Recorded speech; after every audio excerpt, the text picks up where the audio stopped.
Hello and welcome to Swapping Joysticks, the Game of the Year special. This is the best. For me, it's the best podcast stream that we do all year. That we've done twice before. I thought you meant like the best podcast, and I was like, well, how many others do you do? Jet streamers. Since when? How dare you? I bought myself a capture card, which is still in its box, so that I can do a dual PC setup for that. Well done. Thank you. But yeah, welcome. I'm Ben Ostwick. I'm joined as always by Ed Nightingale. And Happy New Year. No. Well, we're close enough. No. Do you wish somebody a happy birthday before their birthday? Yeah, but it's practically New Year now. Some people might be listening to this later. That's true. And in Australia, it's probably, it's summer over there, isn't it? It's like June. So yeah, welcome. Jumper squad. We are. This jumper was gifted by Ed Nightingale. Very kind of you. I like it. I had a compliment about it. I'll go and stretch the neck out a bit, Just Don't do that. But yeah, merry belated Christmas. We are back. This is our first day back, full day back, after spending some time with families, which was always nice. Nice to see everybody. And yeah, it was fun. But yeah, so thank you. By the way, we are recording this for a podcast, so we will talk about it to the chat a lot. Mark, thank you so much for the 12-month of resub. We're going to be needing everybody else's help. Now I'm going to be doing some weird little editing on the screen so you can see what we're looking at. Oh. Which is going to be interesting, I'm sure. But yeah, so Ed, are you looking forward to Game of the Year? Have you got like your heart set on something? It's one of those things where I've been mulling it over for a while in the back of my head. And then before this today, we have both made a list of all the games that we've played. And I wrote it out, and then I've sort of selected some that I think are worthy of top 10. And the more I think about it, the more I think this is actually going to be really easy. Okay. If I'm honest. Right. I think number one is really obvious, and I think the rest of the top 10 is going to be actually quite easy to put together. Well, you say easy, but you're dealing with me because it's a joint one. Well, there is that. And in 5 hours' time, I'm going to be tearing my hair out. But for now, I actually think that we're going to be all right. Okay, because the first time we ever did Game of the Year, we gave it to Final Fantasy VII Remake, right? We did, over Animal Crossing. Yeah, I still think... yeah. You know what? Fair. I stand by that. I absolutely stand by that. Animal Crossing was my game. Hades was 3. Maybe. Animal Crossing was my Game of the Year personally, but together, definitely. Final Fantasy VII Remake. I was just playing it a few days ago. Just before Christmas. For your PlayStation stream of your favourite game. Yeah, and exactly. Found out today that Devram Kay, who is one of the people in Destiny 2, was actually the voice of Biggs, which I think I did know before. You definitely knew that before. Yeah. I'm sure you mentioned that. Probably. What was last year? Last year was Unpacking. Oh, of course it was. Yes. Oh, because you wanted It Takes Two, even though we'd only just played half of it. And It Takes Two was definitely the Game of the Year for me. What? Yeah, I played more of it than Unpacking. Unpacking? It's not that long. Exactly, that's why. Actually, it was when I played it. Yeah, a little to the left, as that is on our list that we've got here. Yeah, It Takes Two won the official game. This is the official Game of the Year, What do you mean Helios. official Game of the Year? How dare The you. Game Awards, if that's what you're referring to, is just one of many Game of the Year awards, of which this is clearly the most important. I can also say, as a PlayStation partner, there will be no advertising during this award ceremony. And no bias. No bias. With our Final Fantasy stuff, Zelda thing here, Sonic, although I don't know if Sonic will be on our game. Pokemon. Yeah. Well, Sonic might be up there. Who knows?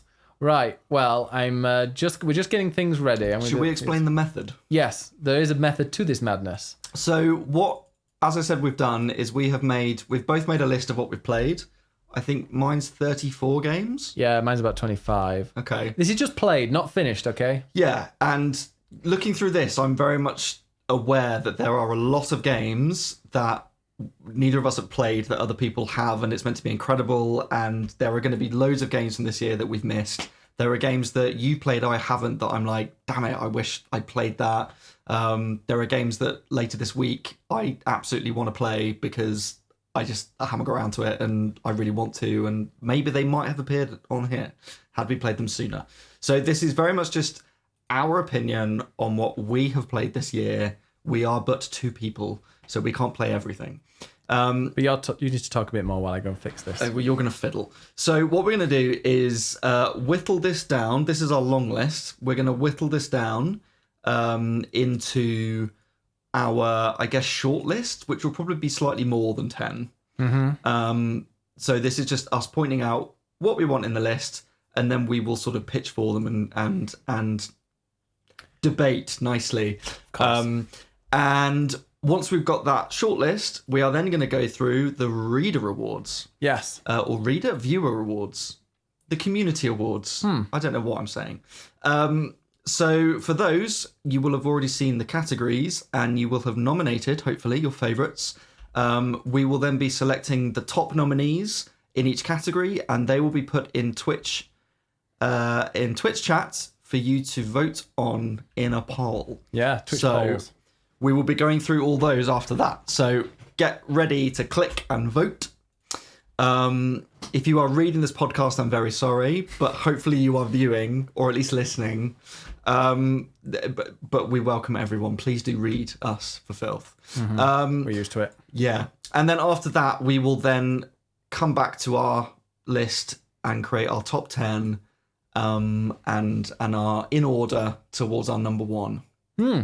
Transcription is always an option, Moni. If you would like to do that for the readers, that would be much appreciated. Yeah, we'd be very grateful, man. Thank you, man. That's very generous of you. Or if Otter would like to sponsor us, that would be great. Otters? Otter is a transcription program. Okay. Journalists will know that well. Oh. Right, I think Moni can do that. Yeah. Great. Also, Thanks. we do have snacks here as well. We have, thanks to Ed's mum. Do we not? Yes. Mince pie, the best, with no mince inside, just mince meat. And here are, sorry, people that are listening to this on the podcast. We have 2 mince pies, one for me and another one for me, because Ed doesn't like it. Yeah, they are, they're covered in frangipan rather than a pastry top. Would you like to try it? No. What about like a little bit from the side where you can't eat the mince? I'd eat the frangipan. Go on, eat a bit of that frangipan. I don't want the mince. Lick it off. Ed's sticking his teeth into the frangipan. It tastes of frangipan. So that's that. And then the other one is orange and almond cake, which apparently she made on an Italian course. Which is nice, I will say. So you can enjoy that mince pie. But yes, are we going to whittle ours down? Course, Moni, not a corpse. It wasn't made by a dead person. Wow. Did the readers get cake? We could maybe share the recipe. Yeah. Share Ed's mum. Frangipan, yeah. Oh my God. Frangipan needs to be a drag name. Frangipan. That is amazing. I bet you will. We should definitely have that. Yeah, Frangipan. I feel like you would have to be Japanese for that name, but I mean... Yes. No cultural appropriation. Exactly. I mean, but then Frangipan is Italian? French? I actually don't know. I mean, it's just... It's probably like Swedish and everyone's going to be really upset. It's just a sort of almondy thing. I don't know where it comes from. Yeah. Someone said it like Martin Sheen today. Frangipan. Yeah, maybe that would work better, actually. Frangipan is kind of like marzipan, but cakey. Frangipan is... Oh, is it British? A sweet almond-flavoured custard. Oh, is it? It's French, I think. Oh, no, Italian or French? I don't know. Where's it from? Well, this is going to take forever, this, isn't it? Ultimately from Italian. Named after Frangipani. Frangipani. Okay, right. Speaking of cultural appropriation, there we go. Michael Sheen, that's it. Not Martin Sheen. Okay. So I've done something incredible. Well, are we going to go and whittle our long lists down to exactly 10? You weren't listening when I explained the process. Yeah, but I didn't know if you wanted to whittle it down to 10 or... I think if we just whittle it down to our favourites that we definitely want to consider. Yeah. I, in my head, have done that and I've got 15. But that's from 33. So... That's surprising because you hate every game. I don't hate every game. How dare. Yeah, well, I just want people to remember, if anybody's watching who has a memory like me, then they'll want a reminder. Okay, so let's create a short list, which may or may not be slightly more than 10. And we will discuss those as we go. Ready? Watch. So on the left is you, and on the right is me. Oh, you mean in the thing? Yeah. In the list, not on the screen. Yeah, just in case people didn't know.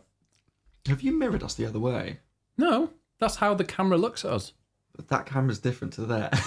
And that's very confusing. Is it? Yeah, because I'm on the left. I'm on the right here, and I'm on the left on the camera. But that's what it looks like. Oh, that camera, yeah, it reflects into... I know, it just turns the other way. It's very odd. Anyway, would you like to start with your list? Yeah, and so maybe, here... embolden the ones that you really want to push for. We do have quite a few games here, as you can see. We do have some that will match both of them, and then obviously we'll just pick one of them. I'll pick mine, and then if we're any that both of us match, then that's definitely in. Yeah. Right. We're quite zoomed out, aren't we? Should we zoom in again? Well, we're a bit smaller, aren't we? There you go. Now you can see us more. Nice. You can see Ed's that he's done his hair. We need to zoom in on him. No. Get into the middle, Ed. Get into the middle of it. Look at that. Look at that hair. Go on. Shows your hair. It's an eye. There. That beautiful. No, it's this bit keeps flopping. Oh. Anyway. You see little Quiff. Quiff Richard. I hate it when it flops. It happens to all of us at our age. I know, but you can't help it. Anyway, would you like to consider Pokemon Legends Arceus in your top 10? No, but I would like to consider Pokemon Legends Arceus, which came out in January, and I do really like that. No way Ed has DBD hooked on you. So this is all the games that we've played, even if it's just for a very short time. Okay, not all of these have we... I'll just add, we haven't finished all these. This is just what we have played at least a considerable amount of to be able to consider it for Game of the Year. And yes, I did complete Hooked on You. Mm-hmm. I mean, no, it's not going in the shortlist. I mean, I've got Diablo Immortal, and I've got Harvestella and Alan Wake Remastered, which, yeah. So, well, we will see when we get to the short list. Not the top 10, but once we've got to the short list, we will be maybe we'll make a decision on whether we're allowing 2 Pokemon games on there. We'll see. So, Pokemon Legends Arceus, I would like to keep that on there for the short list because it is a really fun Pokemon game. They tried something different. There was only one version of it, which was a huge bonus. And I just like I just liked the way that they brought it in the art style as well. It was obviously similar in like quality to Violet and Scarlet in the quality of like how well the game was made, but the art style kind of hid the fact that it was quite ugly. Art style? Does it have an art style? Yeah. Does it? Yeah, old art retro style. chic. No, it definitely had an art style. It had more of an art style than Violet and Scarlet. I beg to differ. Really? Yeah. Are you drunk? What's inside your tea? Oh my god. The first game we even talked about, we're having an argument. The Pokemon Scarlet and Violet, the art style is green for the hills, blue for the sea. Okay, See, I don't want to get into a huge debate right now about Pokemon Scarlet. We haven't got there yet. But the environments are a bit shit, but I like the style of the human characters. For me, Arceus is a little bit too out of proportion chibi anime, and I just prefer... there's a difference in art and animation, to be clear. I like the style of the human characters in Violet more. Moni finished it. She did? I know. Well, then it gets the Moni Award for completion. Well done. We should have the annual Moni Does Stuff Award for game that she finished. And didn't kill anyone. Oh, game that she finished that year. Yeah. Second game I've got... Sorry, I was just finishing off that mince pie. Have a swallow. Oh, well, you tell us. What's the second game? Well, the second game was Oli Oli World, which both of us have played. I haven't finished it, but I really, really enjoyed what I played. I don't think it quite captured my attention enough to want to be in the top. But it is a brilliantly made game. It's if you haven't played it, it's essentially a side-scrolling skateboarding game, but it plays more like a platformer than it does a skateboarding game. You do tricks, and it's just about getting to the end, but you sort of do tricks along the way. And it has, speaking of art styles, it's got a really beautiful art style, and also great representation.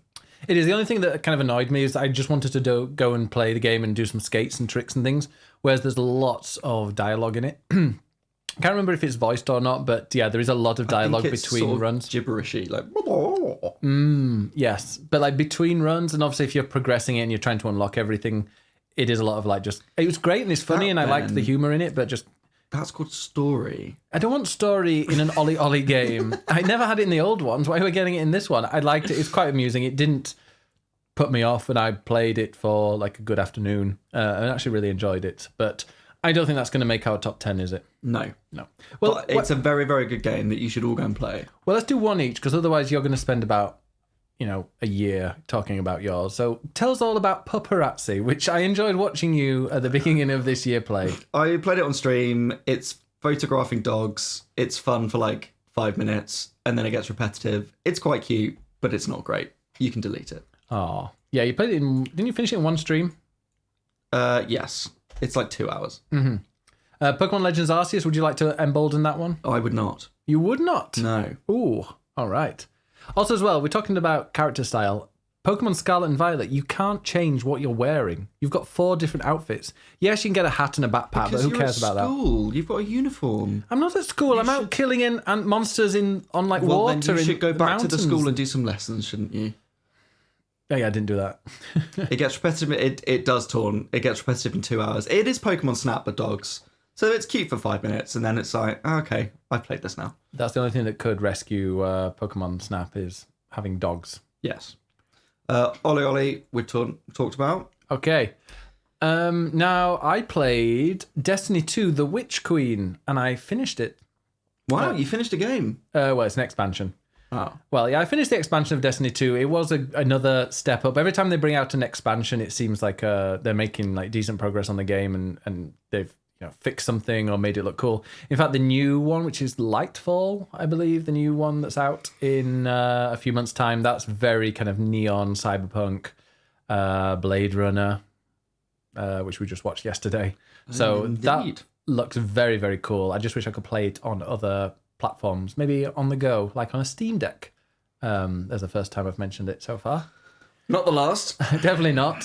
But yeah, no, Destiny 2, The Witch Queen, it's great. They introduced, so a lot of it's just a lot of grinding, and it's still a lot of grinding. And in this game... Destiny, of course it's grinding. Yeah, but like there's a grind that's rewarding and you're always making progress and you can put a fair few hours in. If you want to be at the max level or the highest level to do all the raids and stuff, you need to spend so much time kind of repeating and doing the same things again in that. Whereas grinding, I don't know, in other games like Scarlet and Violet, for example, I was grinding just doing these terror raids. Everyone's different because it was a different Pokemon you're going for, a different difficulty. You can change which one you're using. This one, like Destiny, just feels a lot of repeating the same stuff again and again and again. However, with the Witch Queen, when that came out, if you'd completed it in hard difficulty, which is very, very, very, very, very hard, and they do cap your light level, so you can't even grind for it, then they do reward you with some armor that's quite a high, quite a high level and a great base to start it off. Which I like that, and they are adding lots of things, but because it is a free to play game, things like there was a Zur Trials or whatever it's called, the Trials of Zur, I think it was, or something like that. These things are just getting added, and you have to pay for them, and it's just like, can we? I don't know, but they're stopped sunsetting certain areas now. So instead of, because now they're like Destiny 2, when that game first came out, that game doesn't exist anymore. No, like you cannot play it. It's something totally different. So has the Witch Queen stuck with you till the end of the year? No, it hasn't. So I'm going to remove it. Great, thanks for that speech. But I hope that Lightfall is good and gets me back into it. But we will see. There are so many other games that have got that want my full attention, which I'd rather give. Nice. Right, I'll do the next 3 so that then we're in line. Sifu. Sifu is a beat 'em up game that was made by, I think it's a French developer, I want to say, but is indebted to Chinese kung fu cinema and was slated as being cultural appropriation when it came out, and it was all full of stereotypes and don't forget your tea. And sorry, I just saw wow, Chinese stereotypes, and you're there going, oh, speaking of which, have a tea.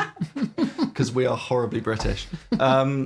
as a game, like, I think it's actually quite fun, but it is incredibly difficult, and I got really, really, really aggravated by it, to the point where I decided I'd wait until an easy mode came out, and then they added an easy mode, And did you finish it? And then I didn't play it. So it's okay. It's quite a fun beat 'em up, but is a bit controversial for some people, understandably. So I would not like to consider that. Oh, wow. But I did play a bit of it. Seafood is off the menu.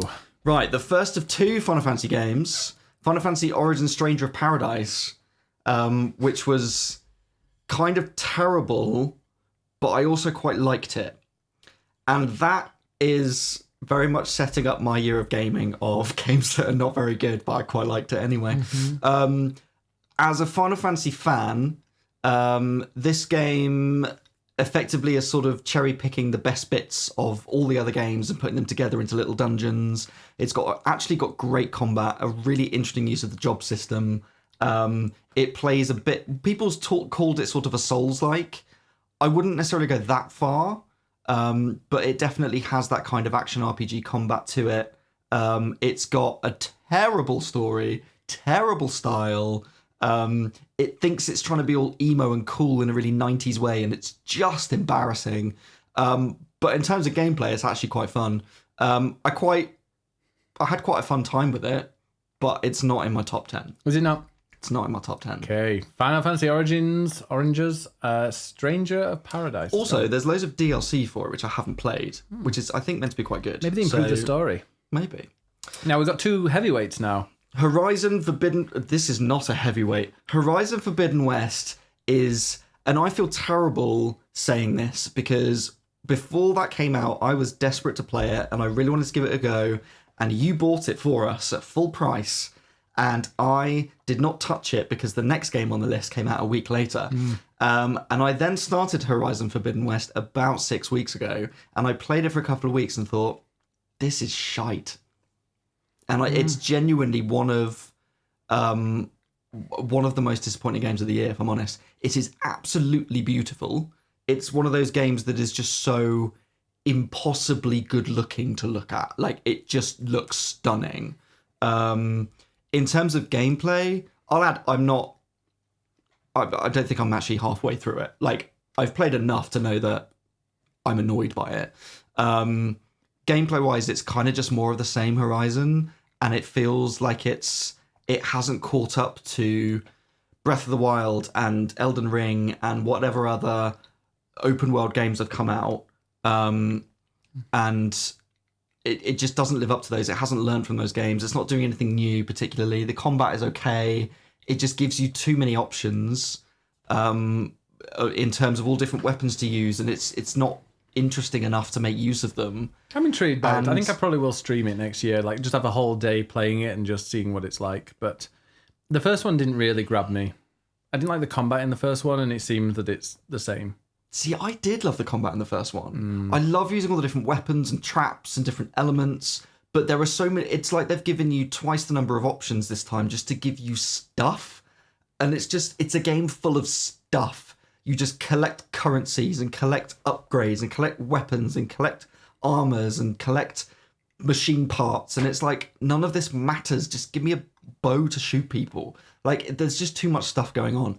But the main thing about it is the fact that in the first game, I really liked Aloy. I thought she was a really interesting character.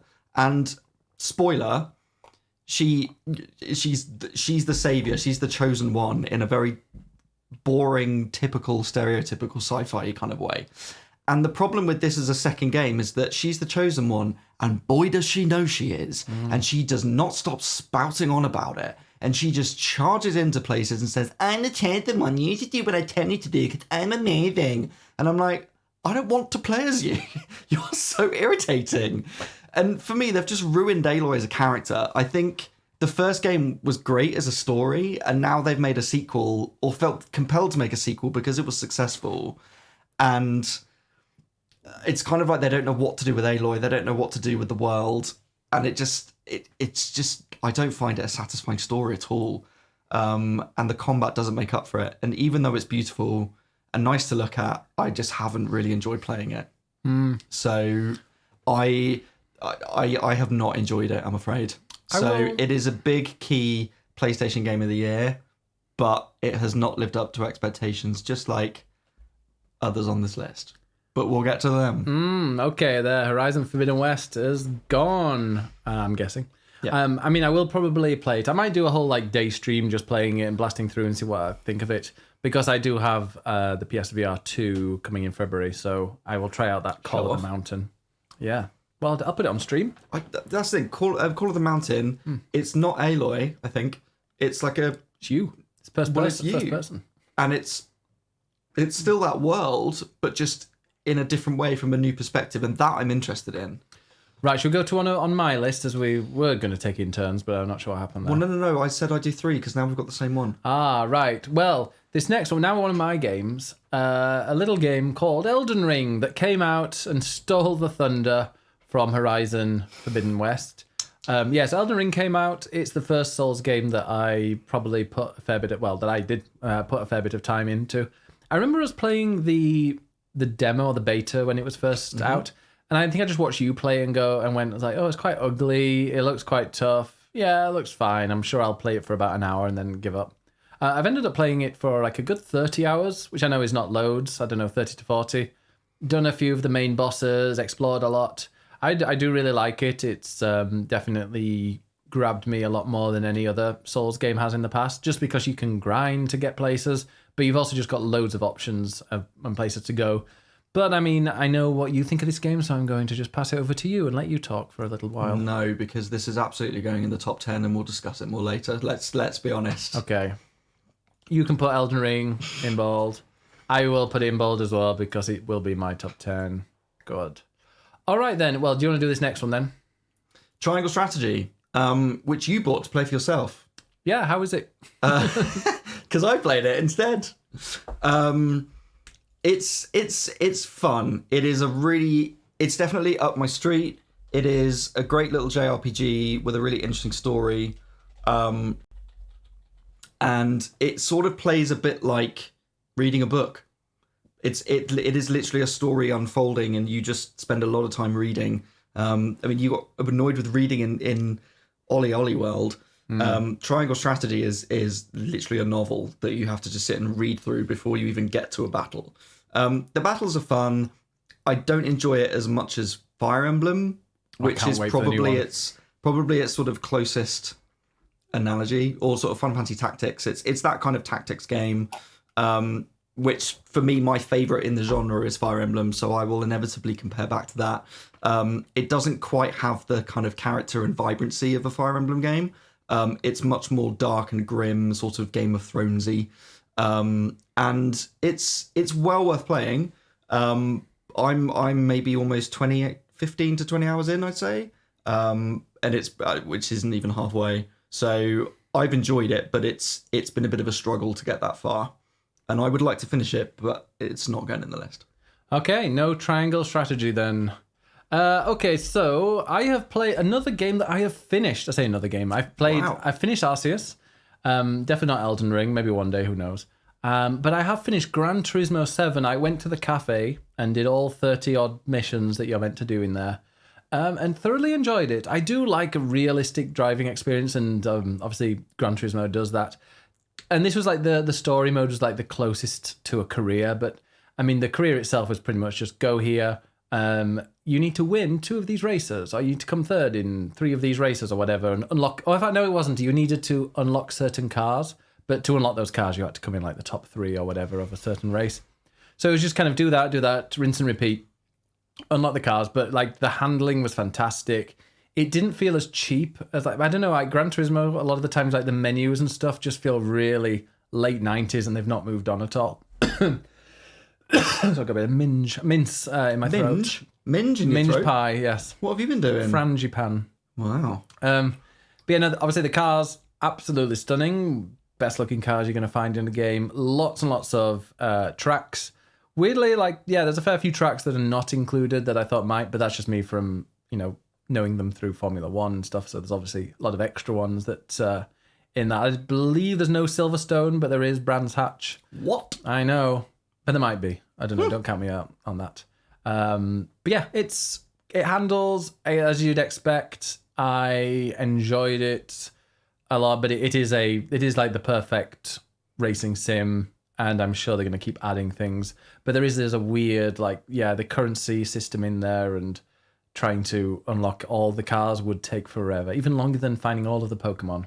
What? I know. That's saying something. Mm-hmm. And they don't even like make noises or battle. No. Oh, and also there's microtransactions.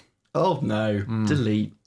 I'm gonna put Gran Turismo in bold. Oh, For one of mine, and maybe it'll be one of the first to go, but I don't know. I need to work out how many I'm going to put in bold on my side. Bold move indeed. interesting. Very interesting. Because when it comes to, if I want a realistic racing game and just play around there for a while, I will play Gran Turismo 7.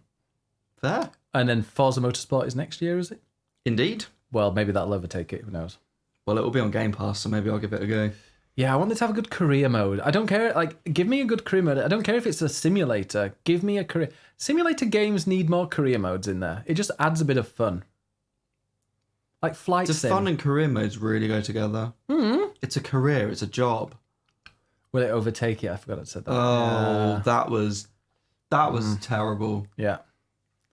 Okay, Go now on, do your next one. my next one is WWE 2K22, because that came out this year finally after taking a year off after releasing 2K20 to, well, it was abhorrent. That game. It was terrible. I had to go and revert back to it on Friday Night Wrestling, and then 2K21 never then came out, and they released 2K22 at the beginning of this year. It's fine. I've really not done anything other than what I've done on Friday Night Wrestling. It seems all right, but problem is WWE fired like half their roster, if not even more. So the choices of like songs and intros and characters and stuff, because they were bad people?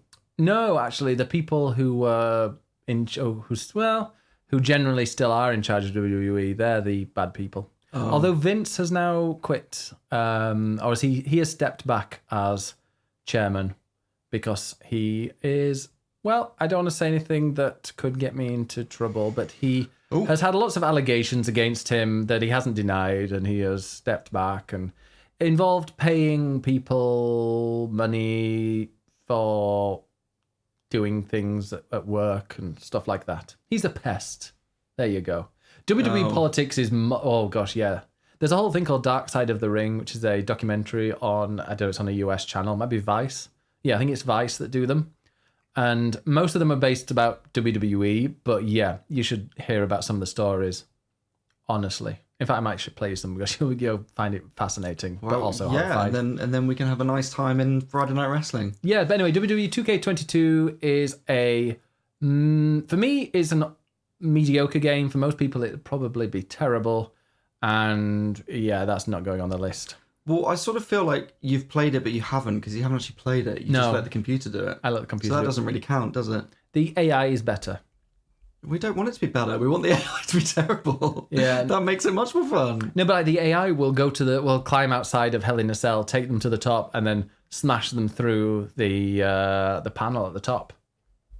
So are we deleting that? We are definitely deleting that. Okay, go on then. Tell us about another game that you quite like.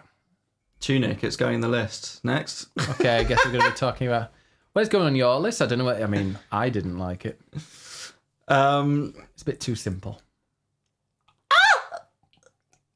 There's nothing simple about Tunic. Oh, it's just a little fox playing a Zelda. Well, then you did not play it properly. I just got quite bored quite quickly. Yeah. Right, well, we'll discuss that when that's in the top 5, shall we? Well... Ghostwire Tokyo, we both played. Ghostwire Tokyo is the definition of style over substance. I really wanted to like it. I think it's got a really, really interesting premise. It is... oh, God, I've completely forgotten her name. But the original designer who ended up leaving, Nakamura, I think it's her surname. I've totally forgotten her name. Is that the person you misspelled? I did not misspell it. Okay. She basically has this YouTube series where she goes and she looks at like dilapidated buildings in Japan, and it's this whole like urban horror scene that is like a real life thing in Japan. And she's sort of brought that into this game. She sadly left the project, and you can see that influence from her in it. And I love that idea of going into these like rundown buildings in Japan, and there's like Japanese folklore, and it's horror and it's psychological, but it just didn't live up to that for me. The actual gameplay was a bit dull. There was a lot of finger flapping, but it got very repetitive. And it wasn't scary in the slightest, and it ended up just being a really boring open world to run around, and just didn't live up to what it could have been. It looks super cool, like the whole finger magic stuff like looks flashy. I love the aesthetic of it. It's just, in terms of gameplay, it was just boring. It was just going around collecting things in an open world and just not scary. And it's meant to be a horror game. I want to at least jump a little bit, but it wasn't scary at all. So I personally found it disappointing, but I love what it could have been. Yeah, I felt exactly the same. It was just a bit boring. I think I played it for a fair few hours, but just then, yeah, I got about halfway and gave up. I just could not be bothered. In fact, I think I even got further than halfway, because I think you ended up just finishing it.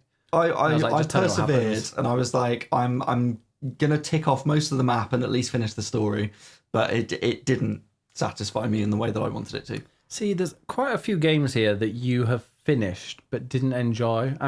Will your New Year's resolution be to like just stop playing games and go and play a game that you might enjoy? No. It might get good. No. What game have you played that was terrible that eventually got good after like the third quarter? Well, there are games on this list that are terrible, but I still quite like them. Yes.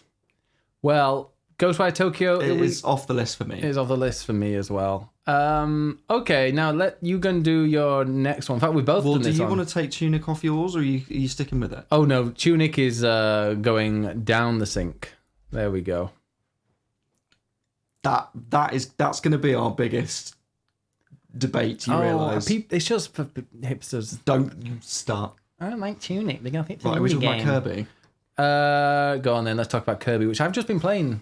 And what did you think of it? What were your first impressions? It's very colourful. Mm-hmm. It's simple. It's one button for an attack and one button for jump, which I switched the controls over, and oh my god, that's so much better. Because, yeah, jump was the A button, which is weird. Why? That's what it is in Mario. I don't play Mario. But you could switch it around, so it's like it was the bottom button. So it was B, and then you could use square to attack. You're such a PlayStation gamer. That's me. I want to press X. Sponsored by PlayStation UK. No, I liked. Yeah, it was fun. It was definitely getting a bit stressful with those timed side missions, but the actual game itself, and going through it, everything is so polished. And one thing I loved about it is I put it into my Steam. I put it into my Steam Deck. I didn't put it into my Steam Deck. No. I put it into my Switch, and it was like ready to play. And I was like, okay, check for updates. Nothing. So that is a day one box copy with no updates. That's Nintendo for you. Just is very, very well. Not all Nintendo games. Well, I was about to say, we were talking about the Nintendo seal of approval, but that also exists on Pokemon Scarlet. So, yeah, maybe not so. I don't think it does. What? Does it actually have it on? Yeah, there you go. Official seal of quality. Seal of quality. Nintendo, what are you thinking? Wow. Someone said it came printed already on the paper. Yeah, it's just as standard. It's always there. But no, I really enjoyed it. I thought it was fun. It wasn't too... I played it on the really hard mode, because apparently, from what I was reading, it was like really hard mode or really easy. So I thought I'd go on really hard mode. And that was silly. No, I didn't. I died. I don't think I ever died. Oh. Because you just... Yeah, the thing pops off you, doesn't it? Yeah. But yeah, no, I liked the different enemies, the different things you can be, the different mechanics that happen to you when you're swallowing various things, whether it's a car or a vending machine or a set of stairs. Everything felt completely different, and also the different weapons. And I finished the first world, so I went back to the hub and noticed there were loads of other weapons that I've not even found yet. Yep. I really enjoyed it. It's not reinventing the wheel. There's definitely a lot of new things in there that I've never seen before, like, sucking vehicles and stairs. Oh, Kirby is, it's worth Game of the Year alone for Kirby. Kirby is cool. Yeah. I mean, you say not reinventing the wheel. I think in terms of Kirby games, it's not. But I've never played a Kirby game until Kirby and the Forgotten Land. This is the first one I've played. So for me, it felt very new. And it was nice to play as like the pink puffball from Smash Brothers at last and actually play a proper Kirby game. And to be honest, to summarize, what could be more swapping joysticks than a game about sucking and blowing? That's true. You suck at games and I blow. Get it boldened. Yeah. Okay, Kirby and the Forgotten Land. I mean, yeah, sure. Will it be in my top 10? I mean, I've only played it for 2 hours. So I won't put it on mine, but yes. Well, I guess I'll fight for it. Okay, well, Rune Factory 5. I played it for about 40 minutes and quickly turned it off because it was dreadful. Oh, absolutely dreadful. The frame rate was in... Well, it wasn't. I don't know if it was in single figures or not, but it just felt like a game that was like, oh, quick, we like... People like Stardew, people like Animal Crossing, whatever. Just print it out. It's a generic character in a generic town with generic farming, generic vegetables, generic... Was it generic? It was so generic, but like... Oh, it felt rushed. It made Pokemon Scarlet look like it had been polished. But was it generic? It was very generic. Goodbye, Rune Factory. I never... Dear. We will maybe see. Remember that stream I was doing... Because they were very kind to gift me a copy of it. And I was like, okay, I'll stream it. Thanks for the gift copy. However, your game was shit. I think I started... Because I was like, well, I should really do it on release. And then I think you'd started your stream. So I popped in. I was like, then bye. And then started my stream and then raided you within like the space of an hour. I remember that. Yeah. I suddenly got a raid with loads of people and very disappointed people. Yeah, because they were raiding you. Or... Well, that too. Oh, I try to be nice. Sometimes you're just like, I really want to like this game. And there's things like Coral Island. Love that game. That's great. I don't know if Coral Island... That's not on your list. Why is it not? Because there's a lot of it missing. It's not going to be on my game of the list because it's in early access and there's a lot more to come. Interesting. But we can maybe talk about... Maybe I'll put that at the bottom and we can maybe discuss it because maybe the chat can... I don't know. I mean, Coral Island... Yeah, it's not fully out. I think early access is okay if the majority of the game is out, like Marvel Snap, which we've got on there. Yeah. Which is in early access. There's another... I think... No, Temtem's out fully now. I think I saw another one that was also... in early access, but I think that there's not enough of that game out to be. That can be next year. Sure. So what was I talking about? I don't know, but should we talk about the next one? Go on. Yeah, Rune Factory. Romantic. Fuck that. Dorf Romantic. Yes, we have both played Dorf Romantic. Kinseed. That's right. Yeah, it's Kinseed early access. No, Kinseed has been in early access and then it was released properly last month. Oh. But we played a bit of it on stream a couple of weeks ago, but haven't played any more. So it's not really worth us considering it here. But yeah. Have I added Warhammer 40k Darktide? No, I've not played it, I'm afraid.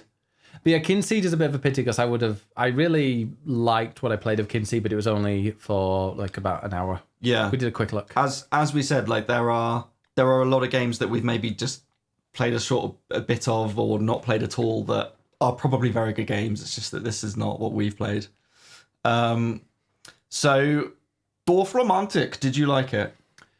Yeah, I enjoyed it. You played it on Switch, right? Yes. Which I feel played on PC. Yeah, I don't know if it would be better on PC with clicking and things.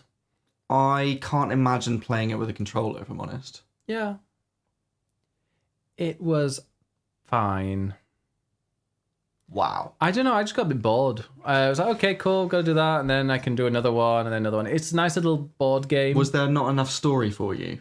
Because other games have had too much story. So... For you. I know, Ollie Ollie World, that wasn't a story. That was just good gibberish. And then Dorf Romantic was okay. It's a puzzle game that you place tiles down, and it looks cute, and it makes pretty little areas. It just didn't set my world on fire. I was more intrigued by how people used the hashtag more than actually the game itself. Well, I liked it a lot more than you did. I actually haven't played it that much. I got it when it came out on PC, and I thought, oh, I'll give it a little go for 20 minutes. And then suddenly like 2 hours had gone past. And I was like, oh, wow. Okay, this is addictive. And I haven't really played much since just because I'm scared to, because I think I will get nothing done.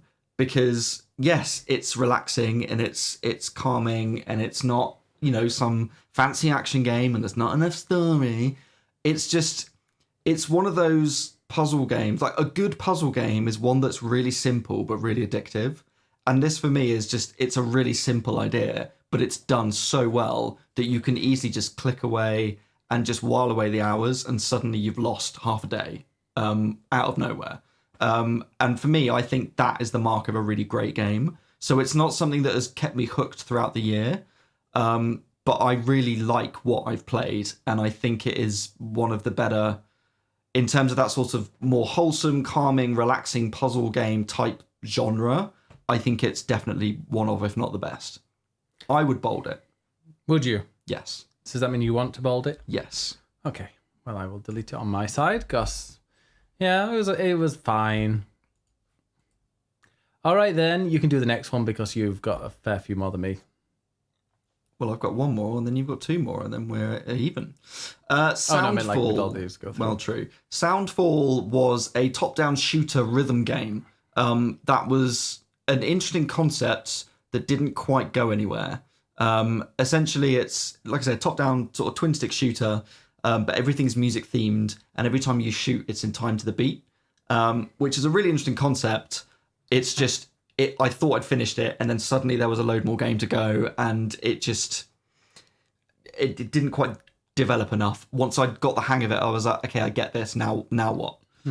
So it just felt a bit samey. The music was quite good, though, so it was an interesting idea, but it's not for the list.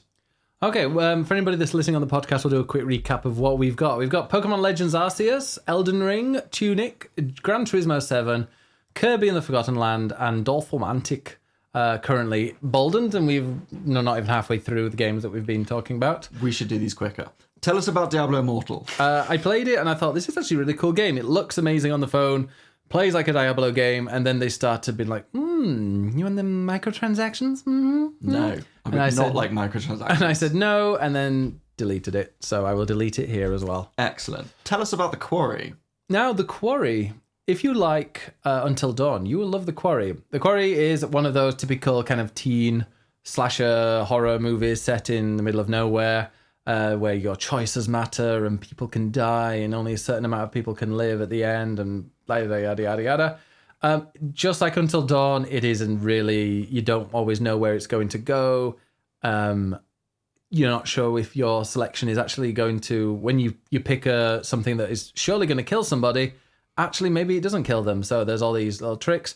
I was quite surprised how expensive it was, because I think I paid about 60, maybe even 65, or I paid at least £60 for the game, and it was very short, but I was thoroughly in, if a horror game, if I can finish a horror game, it means it's good, because I don't generally like horror.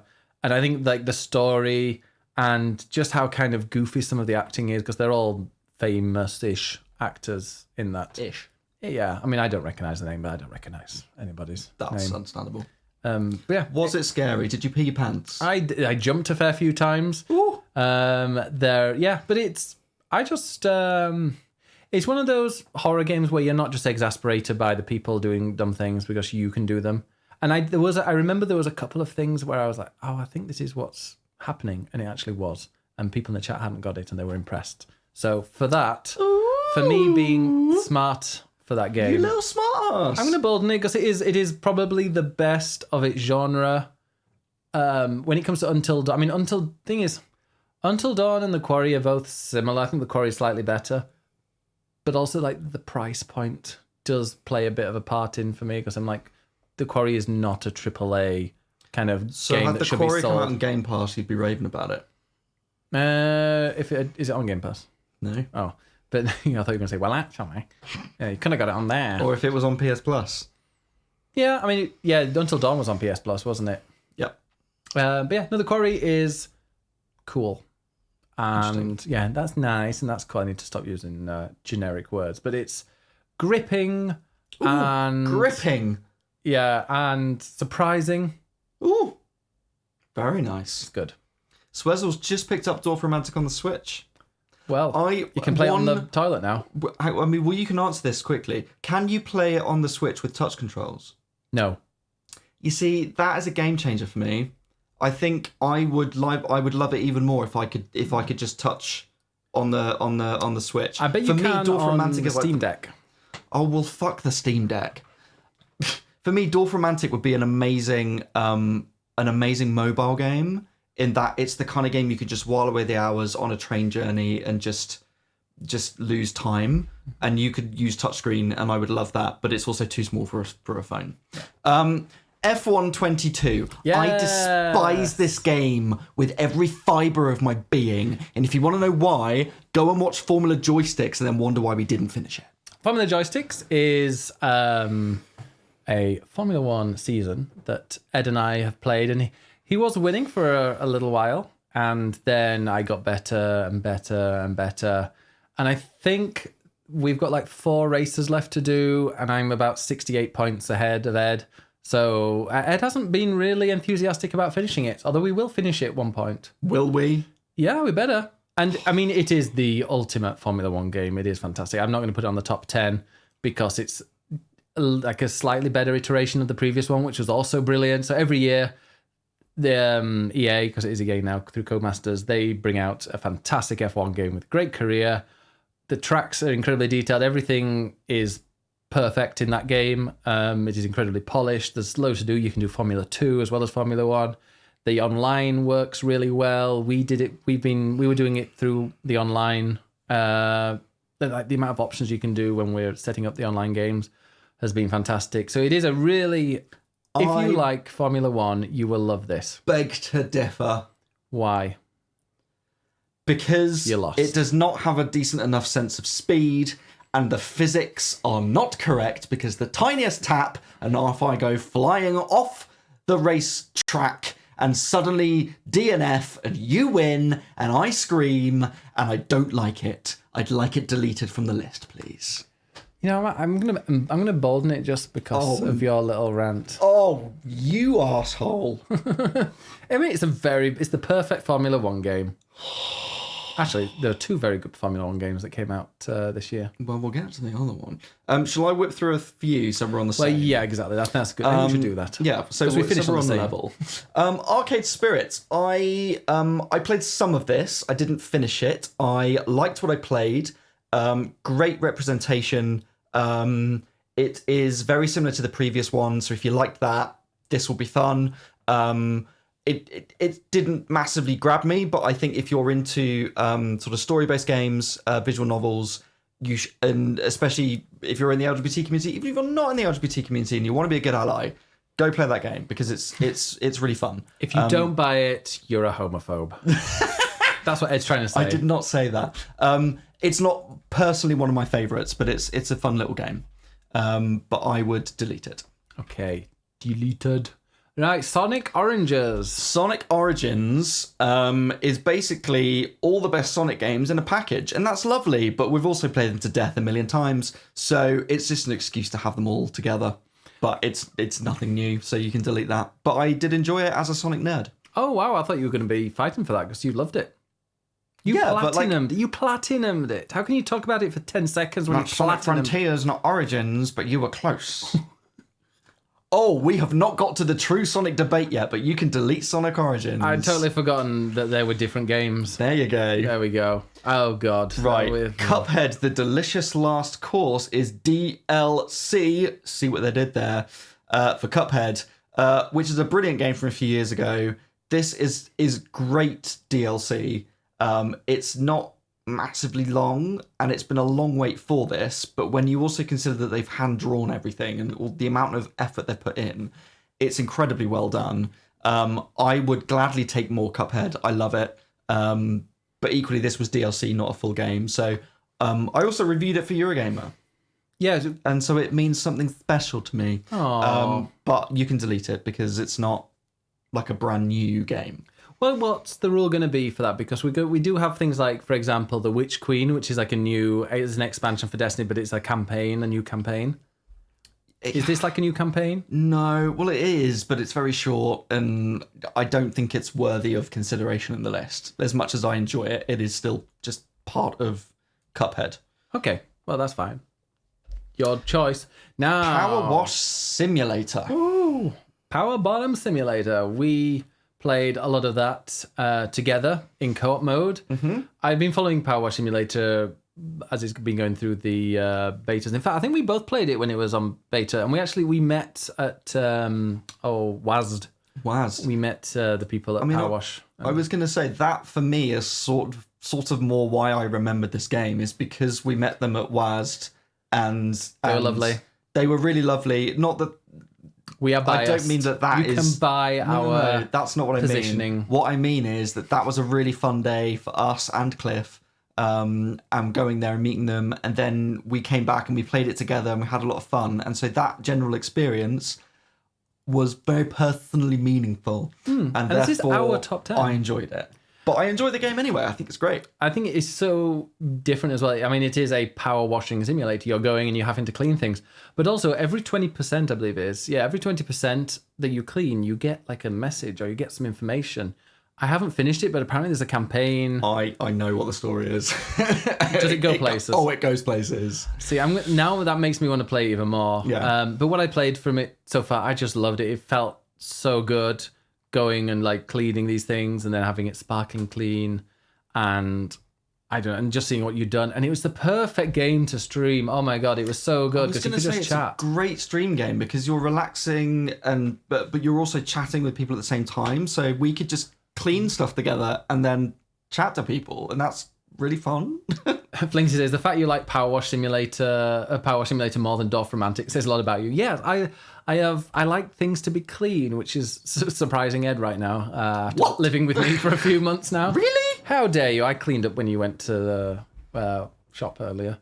But yeah, and that's May 9's intro. May 9 won a copy. Yes, they gave us some copies to give away.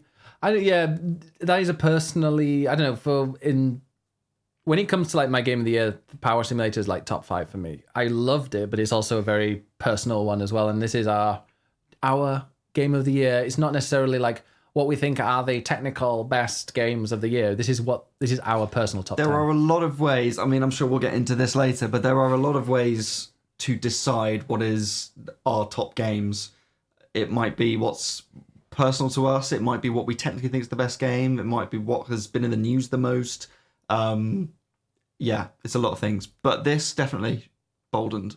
Yeah, I thought Money talking about spraying was a reply to Gemma, which was like, oh god. There we go. So should we both put them in bold? Yes, please. We have and that's so we've kind of we're cutting down on them. We're getting there. Now, I didn't put Stray on for some reason. I must have missed it. Did you play it?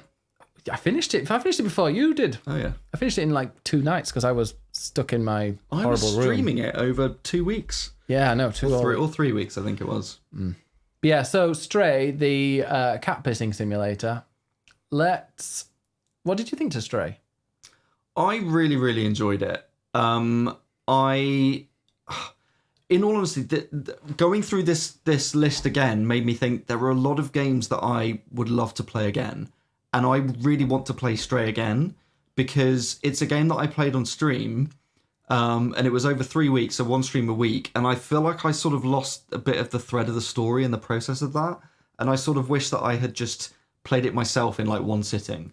And I actually would really like to go back and play it again. What I played, I loved. I think I love the cat as a character, the way that they simulate being a cat, and as a non-cat person, I definitely was drawn to playing as this cute cat. I liked how it was like it's not a cat simulator, but also it's not a parody of a cat where you're this cartoon thing. It's like you're obviously navigating as a cat, but you're able to go and do you don't feel like a character. It's not a character that you're playing. Yeah, and they weave sort of catisms, let's say, into the controls and the platforming and the puzzle solving, which I love. But I also love that it's actually not a story about a cat. It's a sort of cyberpunk thing with robots in this futuristic world. And the world is stunning. And it's a stunning world. It's exactly the kind of game that I love. this sort of adventure with puzzles, but it's got sort of double meanings to it, and it's a bit ambiguous. It reminded me a lot of Nier Automata, even though that is a very different style of game. But just in its tone and its world, it felt quite similar to me. It also had great music, I think, if I remember rightly. It did, yeah. Genesis is a well done game. It really was polished. It didn't feel I didn't experience any glitches. And also, slight spoiler if anybody wants to just like skip 30 seconds from this, because the ending. I love a game that has an ending. It wasn't really ambiguous, and also it set up what would be a great sequel and something completely different, but with the same. I know it sets up a sequel, but finishes the story and finishes your expedition that you're doing really well. And I did really like that. And I'm looking for. We're going to be doing the games that are worthy of a sequel award later that the audience are going to vote for. The Twitch chat will vote for. Don't influence them, Ben. Well, people in the Discord will have seen that already. But I'm just saying, we need a sequel with a dog, or even just with the cat, but in wherever it is now. I don't know. It didn't outstay its welcome, and games very rarely don't outstay their welcome. Isn't there a trophy for finishing it in about 2 hours or something? Yes, there is. Yeah. So I'm like, it's the kind of game that when you know what you're doing, you can rush through it very quickly. But even the first playthrough, yeah, it's like it's not a super long game, but just really well done, and I just love that kind of game. Yeah. So it's a bold for me. Same. Really enjoyed that. Okay, I played a little bit of Pentiment. Not enough to properly enjoy it, but it was a weird, odd little thing with beautiful art, and the characters seemed interesting, but I've not played enough to talk about it. Will I go through it and play it at some point? Probably. I would like to play it. I only played sort of what I watched you play, and it seemed really interesting, and I'd really like to play more of it. But yeah, not enough to make a decision on it now. Okay, Pentiment's gone. Go and tell us about Hooked on You, a Dead by Daylight dating sim. I would not like to because it's utter trash. Please delete it. Really? Go and tell us. Is it worse than Dead by Daylight? Yes, and that's saying something. I don't dislike Dead by Daylight. I don't massively dislike white gay men in the chat here. You can't upset them. Well, I know. Sorry to the white gay men in the chat. No, Dead by Daylight is fine, but it's what I don't think it's good at is onboarding new players. And so when you're joining something where there are lots of white gay men that are incredibly good at the game and know it back to front, it's really hard to get into it and actually understand it and learn, and that just really annoys me. Says you can say sorry, but I don't forgive you. But this is a dating sim visual novel based on the characters, and I'm sure if you love that game and you love the characters, you'll probably enjoy this a lot more than I did. But it was just a bit silly, and I mean it's meant to be a bit of fun. Don't get me wrong; it's not meant to be a serious game. It's just a bit of a frivolous side project, but I just thought it was a bit silly, and it was like 3 hours of my life I'd quite like to get back. So. You can delete that. Sorry for Tom for in putting you in that. We'll call it topless male presenting streamers. They're the Dead by Daylight crew. There you go. There you go. And drag queens. And drag queens, yes. Front to back, that could be a perfect top to bottom. Yeah, from top to bottom. From top to bottom, from top to bottom, Dead by Daylight is not it. Yeah.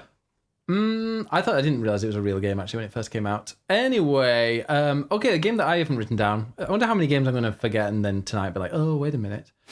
Well, actually, let's go on to mine because another one I'll just quickly cut off. Live Alive, I bought it and played Live it Alive. Live Alive. Live Alive. Live Alive. Live Alive. Live Alive. Oh. Sorry, I'm just taking. Is that a sea shanty? Yeah. Oh. Singing cockles and mussels alive, alive, oh. Do you not know that? No. Oh. What should we do with a drunken sailor? I know that one. No, not that one. Live Alive, I played. So that is where you have various stories. It's a remaster from a very old game or remake, and it's various stories around. I think you can do them in whatever order you want. I think I did 2 stories and thoroughly enjoyed them. They were great because it was just quite short, but they're all set in various different ages and times and places throughout history or whatever. And I can't remember it because I played it literally for one night for a few hours. and thought it was great and then never went back to it. That is also on my list of games I really should play. That's a game that, had I played it, would probably be on my list because I know that I really want to play it. 2 Point Campus. 2 Point Campus has sort of meant a lot to me personally this year because it was one of the first big previews that I got to do. I got to actually go to the 2 Point Studios office and play the game and meet them and interview them. And we went to the launch party. We went to the launch party. Let's not talk about the food. I got to review it as well. It was like my first kind of really big review for Eurogamer. So in that sense, it's meant a lot to me. I really, really enjoyed playing it. I haven't played a sort of management sim type game in a very long time. It's not necessarily my go-to genre, but I really, really enjoyed what I played. I would imagine there are probably better examples of management sims out there that are maybe a bit more interesting. Maybe, I don't know. Not many. I quite like them, and there aren't that many about there. A lot of them do it they try and do it quite badly, like Tropico, for example. Yeah. No, this was incredibly polished, very, very like deep with the mechanics. You can, yeah. The replayability factor in 2 Point Campus is huge. They've already released DLC. Yes, literally last week. Was it last week? I think, or the week before. I think if you've played a lot of 2 Point Hospital, it's going to feel very familiar. And in that sense, I think maybe it sort of lacks a bit of maybe originality in the sense of it just plays very similarly, but it is also full of imagination. It has so many really funny, creative ideas. It's a very, very funny game, which I really loved playing and had a great time with. I think there are maybe other games that I have had a better time with, just in terms of it being more to my taste personally, but I really, really enjoyed this. So I would consider it for top 10. Yeah, me too. Oh, definitely. I had a lot of fun with it. 2 Point Campus. There we go. Very well polished game. And if you like 2 Point Hospital, I feel like it gives you enough to do in one sitting before moving on to the next one. But if you really are enjoying a specific level, like being able to 3-star it and keep going, there's so much to do on there. Xenoblade Chronicles 3. Now, this is another one that, had I played it, would probably be in my top 3. I know it's my kind of thing, but I just haven't got around to it. I've not had the time for a big JRPG. So yeah. I should have really written down more things to do with this game because it is huge. I'm not quite away in terms of progress because it is a huge game. I may be about 20 hours in, and I'm still getting a lot of the time I'm going to a new place and they're giving me a lot of like tutorials to go through, and like I'm learning new things. It is a huge game. It is one of the ultimate JRPGs, Xenoblade. If you've played the first two, you're probably going to get similar vibes from this one. You've got your various group of people. You're going around collecting things off the collecting things from wherever you are on the maps. And yeah, it is a really epic story of two people that battle each other. Oh, sorry, two like groups, warring factions that are fighting on this giant world, which is actually a monster or a god that has these two gods that have fought. Yes, very strange. But yeah, these two things, these like child soldiers, it's pretty much about, that are battling, and they only live to like 10, and then they disappear, they die. And yeah, so they're constantly fighting, and to survive, they have to keep killing each other. And then obviously it takes a big turn, and it becomes a JRPG, and then you kill. It is a JRPG from the minute it starts. There's flashbacks in there. There's obviously befriending the enemy, and then you join in with the enemy and become a giant kind of monster for a short time to really do damage in these battles. There's literally everything you can imagine in a JRPG in this game, including like random training levels that you have to get certain S ranks for and unlock the beach costume, which I'm still trying to do. And yeah, just a huge area to explore that looks stunning. There's a huge variety of enemies in there, lots of secrets, and you could play that game for 200 hours, probably not get bored, or at least find it non-repetitive. It is a game that I'm definitely going to continue playing this year. But it's one of those you pick up for a while and go, oh yeah, that was the story. And then play it for maybe 5-6 hours and then you put it down for another week or so because there is so much to do. And if I just wanted to finish that game, I'd probably have to take like a month off. That's why I haven't started it, but I know I would love it. Did you love it enough to bold it? Yes, I think I feel bad emboldening it because I've only played 20 hours of it. But I mean, 20 hours would have completed most of the games on this list. True.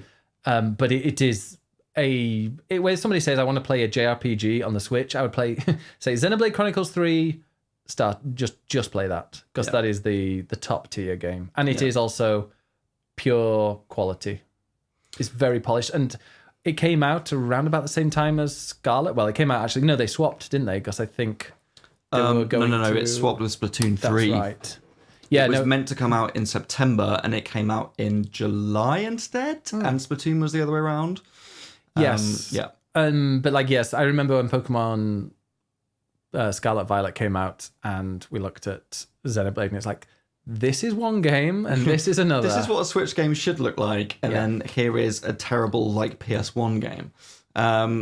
But the opposite end then of a very polished and very well made game is Cult of the Lamb. You think it's unpolished? No, not it's very polished. Oh, and that's sort of what I love about Cult of the Lamb is that it's very, very obviously sort of Animal Crossing Stardew Valley meets Hades. Like, they've seen the success of those two games and thought, what would happen if we put them together? But it does each of those things separately really well and brings them together really well with this really idiosyncratic style. It's very dark, full of dark humor. It's really funny, also really cute. It's a great stream game. Yes, the Twitch integration is genius. Without that, I don't think it would have really taken off as it has done. Yeah. I think it, like, when that came out, I mean, I think you streamed it as well, didn't you? Mm-hmm. That first couple of weeks when it came out, everybody was streaming it. Yeah. And then, like, 6 months later, Moni was still streaming it because she hadn't finished it yet. How many times did she, how many last Cult of the Lamb, how many finishing Cult of the Lamb streams did she do? There were a lot, but we love you, Moni, anyway. It's a great stream game. It gets people involved. It's really fun. I just thought it was a really fun game. I had a lot of fun laughing at it and playing it. You can, like I say, you can sort of see the thought process behind it. So in that sense, it's not the most necessarily original game, but I just think it's made really well and is super fun to play. I just love the fact that, it's a little bit of a management game. There's like a bit of, farming management. There's a bit of, cult management. And then there's also these weird things that you have to do, like the sacrifices or various like cult actions you can do. But then there's also, you can just go off and do some kind of dungeon crawler. You can choose which order you do it in to get to the end. I really liked Cult of the Lamb. I thought it was like I said, it's not something brand new, but they do everything it wants to do really well. The management's done well. The combat's great. The Twitch integration is genius. Yeah. I agree with Gemma here. Like, it's a confident game. That is developers who have put this together. They know exactly what they want to do, and they've done it really well, and they know it's good, and it knows what it wants to be, and it's great. So it's a bold for me. And it's another one of those games that's maybe a bit special for us because we got to play it for the first time over at WASD. It's another WASD game. Yeah, Power Wash and Cult of the Lamb. Yeah. Oh, go on then. Give us We Are OFK. We Are OFK is another sort of visual novel story game. It's about a band in LA. And the game is sort of the story of this band coming together, and they make various music music tracks. There's 5 episodes. Each episode has like a music video. What's interesting about it is that they have then released that music, which you can go and buy and listen to on streaming and whatever else. And they are trying to make this band an actual thing. So the next step for the developers is that they're going to go and tour it and a bit like Gorillaz, it's kind of like an animated but real band. That as a concept is great. Did it make you feel good? I see what you did there. Yes, it did. The music's great. The concept is great. It's also super queer friendly, a really diverse cast and really, really well done. So in that sense, I enjoyed it. As a video game to sit and play, it's a story-based game. It's a visual novel. And then its big thing is these music videos that are sort of interactive, but not just very simplistic. It's sort of just there to give your thumb something to do while you're watching a music video. I can find more fun things that I can do with my thumb while watching a music video. Well, there you go. So in terms of its gameplay, I just felt it was a little bit limited, but I enjoyed the concept behind it. It's not a top game for me, but I would absolutely recommend it if you like sort of music games and like story-driven games. Yeah, story-driven games and like visual novels are not real things that we are massively into. Maybe we should get into more. And in fact, Wintermoor Tactics is something that I do want to play over the next couple of weeks. You said I've got nothing against them. Like I think that they can be great games. They can tell great stories. Absolutely. It's not necessarily my go-to genre. That's all. Okay, I also played F1 Manager 2022, which is another game that means a bit to me because I did a sponsored stream of it. But also, I freaking love Formula One, you might have noticed. And I also love management games. In fact, if you look at my Steam, the first like 5 games I bought on Steam were Football Manager games. Essentially like Football Manager 2009, 2010, 2011. Is that when you were pretending to be straight?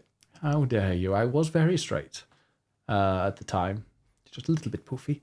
And Formula One, F1 Manager 2022 does exactly what it is. You are an F1 manager in this.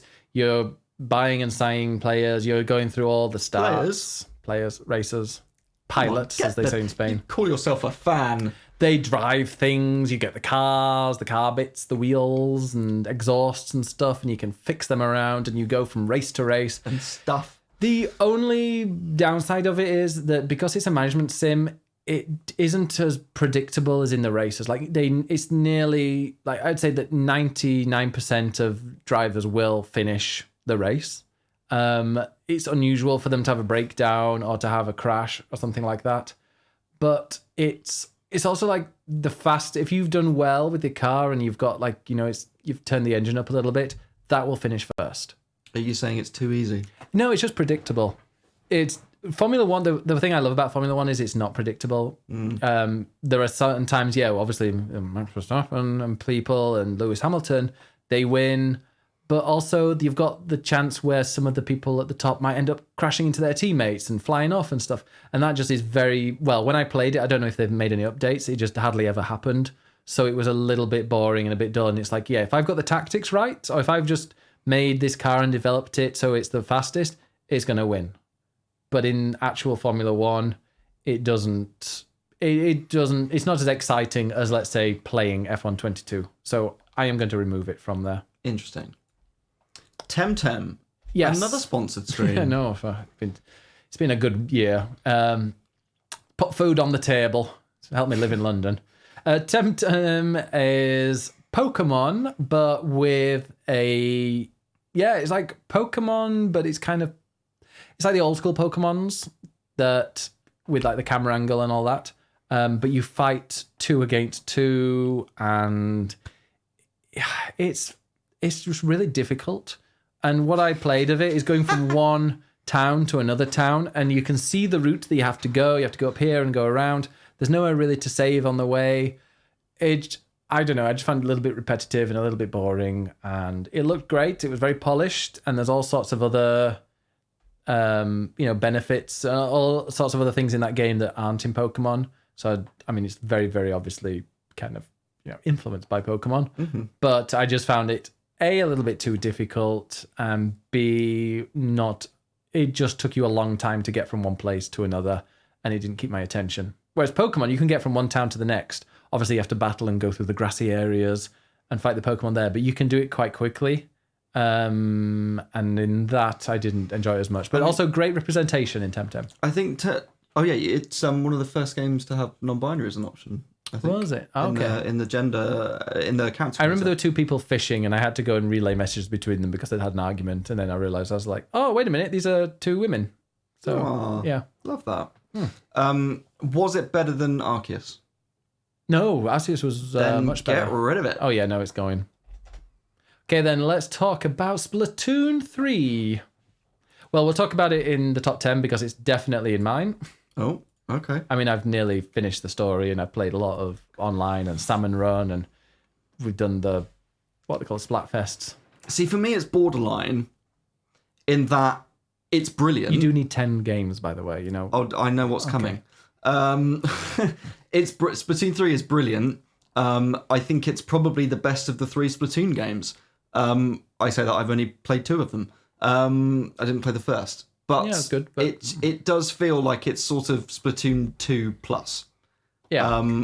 And so I sort of feel like, is there enough there, as good as it is there enough there to consider it literally within the best games of the year? As much as I did enjoy it. Yeah, it's a perfect Splatoon game. Plus, the career mode, the campaign is very, very well fleshed out.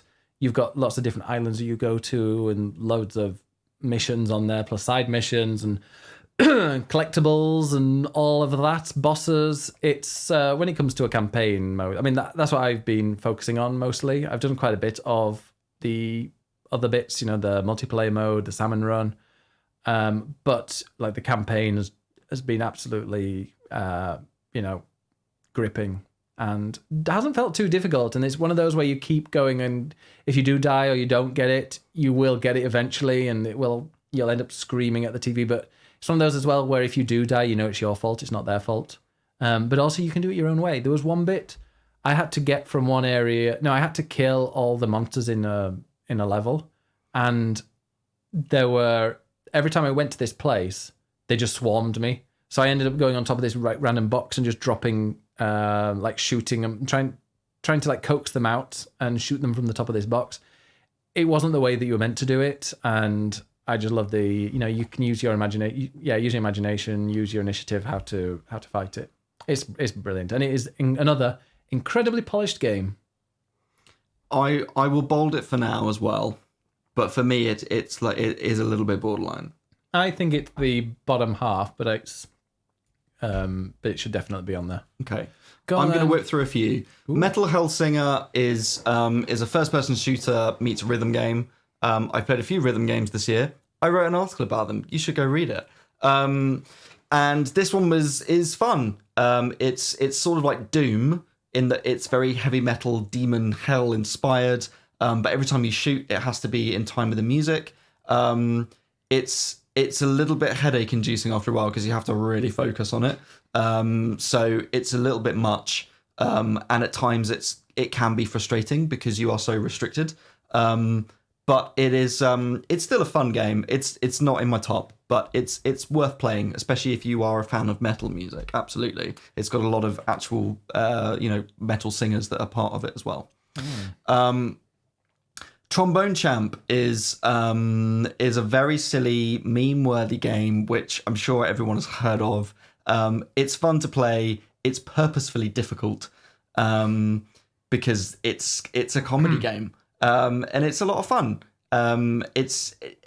There's not enough to it, I think, to warrant it being on here, but it's definitely a fun game. Really? I'd support you putting that up there. No, it's not going up there. You spoke to Mr. the Champ, didn't you? I did. Also on that link. Yep. That video. Okay then. Well, let me quickly go on mine. Alan Wake Remastered. I played a little bit of the old Alan Wake, and then I was like, oh well, if the remastered's coming out, then I'll definitely play that. So because I loved Control, and I really enjoyed the Control, like the world in it, and obviously there's going to be a new Control and a new Alan Wake. So I was really wanting to get into it, but it was remastered, but it just wasn't remastered enough. So yeah, it still played like a very old game, and I didn't quite enjoy it. So that's going. But I'm looking forward to seeing what they do next with Alan Wake. But yeah, maybe I should have really persevered a bit more and tried to finish that so I know what the world was like and the story was like. But I think it might be more fun to just watch somebody else play it. Probably, yeah. Yeah. But Mario and Rabbids, what did you think of that? Oh, we're going on that. Okay. Yeah. Mario and Rabbids Sparks of Hope, I'm on the second world there. I made sure I kind of did as much as I could on the first, which was everything bar one tiny little thing because you needed a certain amount of sparks and I couldn't get them all from that world. And I'm on the icy one now. It is a really good Mario and Rabbids game. Everything that they had from the first one, they've improved on it. They've done it's a lot more different there's a bigger difference in this one than, let's say, between Splatoon 2 and 3. So in this case, you can kind of run around. You're not restricted to just being on a grid. You can also like bounce off your teammates. So if you position them in the right place, you can bounce off before doing certain special moves and shooting. And the characters are really cool. You can level them up. I find the leveling up a little bit weird. Because it's weird, but it's just me. It's just the fiddly controls. Because you don't like level up certain ones. You press up, which levels it up. But then if you go and reverse it, it'll remove it. And I don't know. It's a bit fiddly when it comes to all of that. I've kind of stuck with certain ones. The great thing is it levels up everybody. Characters. Yeah, so I've stuck with the same characters because you're allowed 3. As far as I'm aware. Well, you start with 2 and then you get 3. But you've also got some backup ones as well. I'm not sure if we get any more. But you get XP for all your team, so you can just bring them in and out, and even if you've not used them for half the game, they're not going to be underleveled. But yeah, it's also I put it on easy. That's fine. You're allowed to play on easy. I put it on easy because I was finding that it's like the opposite of Fire Emblem Three Houses. Fire Emblem Three Houses had a nice mix between story and friendship making and all of this, and then battles. So when you had a battle, because you could choose what to do, you could go and explore the school, you could go and do lessons, or you could have a battle. You chose that you were going to do 2 battles. You could only do 2 battles. Whereas in this, you can do a battle all the time, and I'm fine with that. But I don't want to just. I like to think about it and spend quite a bit of time. And if in Sparks of Hope, it's quite a challenging battle, and at the end of it, I've just got like this extra spark, which is like a special ability, where you can, shoot with fire, or you've got ice ability. I like to, I like to just kind of really concentrate on the battles and take my time. And if it takes 20 minutes and it's a main story battle and it takes 20, 25 minutes and I die, you know what? That's fine. I'd be fuming. Learned. Yeah, I mean, I know you would be. But I'm like, you know what? I enjoyed it. I've learned to it. I want to try something different now. I want to try a different character. This is... Yeah, there's a lot of effort and a lot of thought with very little reward in those side missions when it's like you need to go and do 3 of these missions just to unlock this side character. So yeah, Is it getting boldened? Oh yeah, definitely, 100%. Okay, so I haven't played it, but I spent quite a bit of time playing the previous one in the run up to this, and then never got around to this one. And I enjoyed the previous one. It annoyed the shit out of me by the time we got to the end, and that's why I gave up on it. But see, I have not finished a game. I have high hopes for this one. Will you finish it? I have sparks of hope for this one, you could say. Oh god. So I am more than happy to have that up there. Yes. There you go. Good. Bayonetta 3 is another borderline one for me. I have a real love-hate relationship with this game. There are bits of it that I absolutely adored, and there are bits of it that had me absolutely tearing my hair out. I heard. I was trying to sleep. Like the opera boss. You stupid little cow. Yeah. It was a mild version of that. It was worse than that. Yeah. The opera boss was incredible. Playing as Bayonetta feels great. It's got some great fun set pieces. It's button mashy, but in a fun way. Some great stuff. And then they force you to play as a different character. And then the controls aren't as good. And then it just feels annoyingly hard. And there are just bits of it that just feel really messy. It's a really inconsistent game. Had it been more consistent, it would be way up there for me. But for me, it's a little bit borderline, similar to Splatoon 3. So we put Splatoon 3 in. I'm going to say I'm not going to put this one in. Okay, just after your anger. Yeah, I was very angry. A little to the left, we both played. We did on stream. There's a bunch of things. I played God of War, and I've not added that to my list for some reason. Oh, for God's sakes. Well, a little to the left was fun. It was no unpacking. Let's delete it. Yeah, it was a nice little puzzle that you go, but also streaming a game that requires you to go, is not the best because you get frustrated. Chat gets very frustrated. Someone will pop in with the answer, and then everyone's just miserable. You know it. Tell us about COD. Was it shit? Yes. Call of Duty Modern Warfare 2. Right, where do I start? Well, crack on. I played like 2 or 3 missions of it and a bit of the multiplayer. It is Call of Duty Modern Warfare, and I will finish that campaign because it's probably like 4 or 5 hours if that. But it's Can not you make a decision on 10. what platform you're going to play it on? Because you'll start it on PlayStation and then be like, oh, I don't like it. I need a mouse and keyboard. And then you'll start playing it on mouse and keyboard and be like, oh, I want to play it on the TV. I'm like, just pick a console and play it. I will get it on Steam when it's on sale, but it's never on sale. Oh, for God's sakes. Go on, tell us about Tell us about Harvestella. Oh, Harvestella. That was like Rune Factory level bad. I heard it gets better, but it just felt like a very mediocre game that didn't play very well. I'm sure there's a lot of depth to it, but everything that I was playing didn't seem that way, but it might just be because it was at the start. I didn't enjoy what it looked like, but that was playing it on the Switch, and maybe the performance, and I'm sure the performance is a lot better on the Steam Deck, which I think Rick has played it on, and also on PC. So maybe it looks better when it's not struggling to survive. Yeah, May9 says I need it on Steam Deck. What, Harvestella or COD? I mean, COD on Steam Deck would be great, but no. They had jiggle physics for no reason on the women. We need jiggle physics on the men, please. Okay, go on. Harvestella did have a non-binary option, and considering that is a game coming from Square Enix in Japan, we love to see that. Thing is, though, that should be praised. Do non-binary characters have the jiggle? I don't know. Okay, that I don't know. Well, I mean, jiggle physics for everyone. To be honest, yeah, everyone should have the chance to jiggle if they so wish. Yes, exactly. Right, Sonic Frontiers. Oh boy. This is the game I am most torn about. Mm-hmm. I'm not. I know you're not. It's terrible. I am. It's fucking terrible. And I agree with you. Sonic Frontiers is not a good game. It is a mess. It has bad controls. It has bad camera. It doesn't really feel like a Sonic game in a lot of ways. It's really frustrating to play. I think it's too many ideas mixed together. It feels a bit cheap. The graphics aren't very good. It doesn't run very well. Okay, so delete it. But also, there's something about it that just grabbed Sonic. me. It's because it's Sonic. And that is because it's Sonic. And I grew up on Sonic, and I love Sonic. But I think one of the reasons why this game has been so successful amongst Sonic fans is because Sega have really struggled to sort of find the essence of Sonic. And I think this is the closest that they have come for a very, very long time. And that's because as much as the controls aren't great, especially in the cyberpunk levels, the cyberspace levels, having these open zone 3D spaces where you can run around freely and bounce and jump off stuff is exactly what Sonic should be in a 3D game. And I just had a great time playing that. As much as it frustrated me, I really enjoyed just running around as Sonic and feeling like I am Sonic. At the same time, I don't like the realistic graphics. I don't like that you're fighting robots. I'm not a massive fan of the combat system. Like, there are so many bits that, like, there are things I love, things I don't like.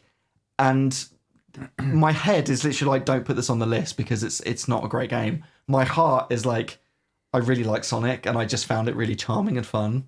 I mean, I thought the controls were terrible. It looked ugly. The worlds were just weird, generic kind of placeholder worlds that you could have lifted. It looked like, I think James Stephanie Sterling said it perfect and said it looked like all the assets had been removed from a PUBG map. And I'm like, yeah, that looks right. It looks like a PUBG map without the buildings and stuff. It was just grey and dreary and miserable with random rails just in the air that you had to jump from. And I mean, I did not enjoy what I played of it. I did one cyberpunk level. What's it? So you've copied from me now. Cyberspace level. Cyberspace level. The cyberspace levels are shit. They're the worst thing in the game. I did the first one again. I got the S rank plus all the other things from that first level. You know that you got. There you go. That you did while it was loading, and then when the game finished loading, it made you do it again. Yeah, I had to do it all again. So it was broken in that way. But I mean, I'll happily put it in bold for you. I might fight you whether it goes in the top 10. But, I think let's bold it, because for me personally, it just I've done everything in that game. I've platinumed it. I've done everything on hard mode. And I had a fun time playing it, as much as I can admit that on a technical level, it's not a good game. I feel very similarly about Pokemon Scarlet and Violet. But we will get there. But I would like to make this a bit quicker say that I would like to bolden all of the others on my side. Well, I was going to suggest we have a very quick pee break. Well, we're very close to the end. But I've been needing a pee for about half an hour now. Oh, wow. Because I've drunk nearly 2 Brita filters of water. How much is in that? I don't know. A lot. So should we have a quick pee break? Well, you go piss, girl. Well, you talk about... Well, if you're going to bolden it... Well, no, because then you'll have to repeat it again when I'm here. Yeah, exactly. We'll have take a quick break, okay? Back in just a couple of minutes. And we're back. Ed is munching on a ginger cake. Ginger. Orange. Orange and almond. Orange and almond. Very, very nice. But yeah, we have a few more games left. We've got God of War Ragnarok. Tell us about God of War Ragnarok. In fact... We're definitely recording. Yes. Because I unpaused it. Oh yeah, I see the timer. Well, as I said before, I would like to bolden... We're going to quicken this up. I'd like to bolden all of those from my side, and that gives me a top 15 to whittle down. God of War Ragnarok's getting boldened. I mean, it'll be on my top 10 as well, so that I can put it on my side, even though I'd forgotten to write it. Pokemon Scarlet and Violet. Yeah, definitely. I mean, yeah. I mean, for me, it's just Scarlet, but sure. Need for Speed Unbound is not one that I'm going to put on because I've only played it a little bit, but it did feel great. The drifting in it was slightly off, but I think I just need to get used to that. The other thing is, I love a street circuit game, but I don't like a street circuit when there are other cars. Like, just you have to kind of... That's the point of a street circuit. No, because, well, I like a street circuit. Like, Formula One, they don't have to whiz around, old grandmas in their little... Well, that's why they shouldn't have Mazdas. street circuits. That's true, but...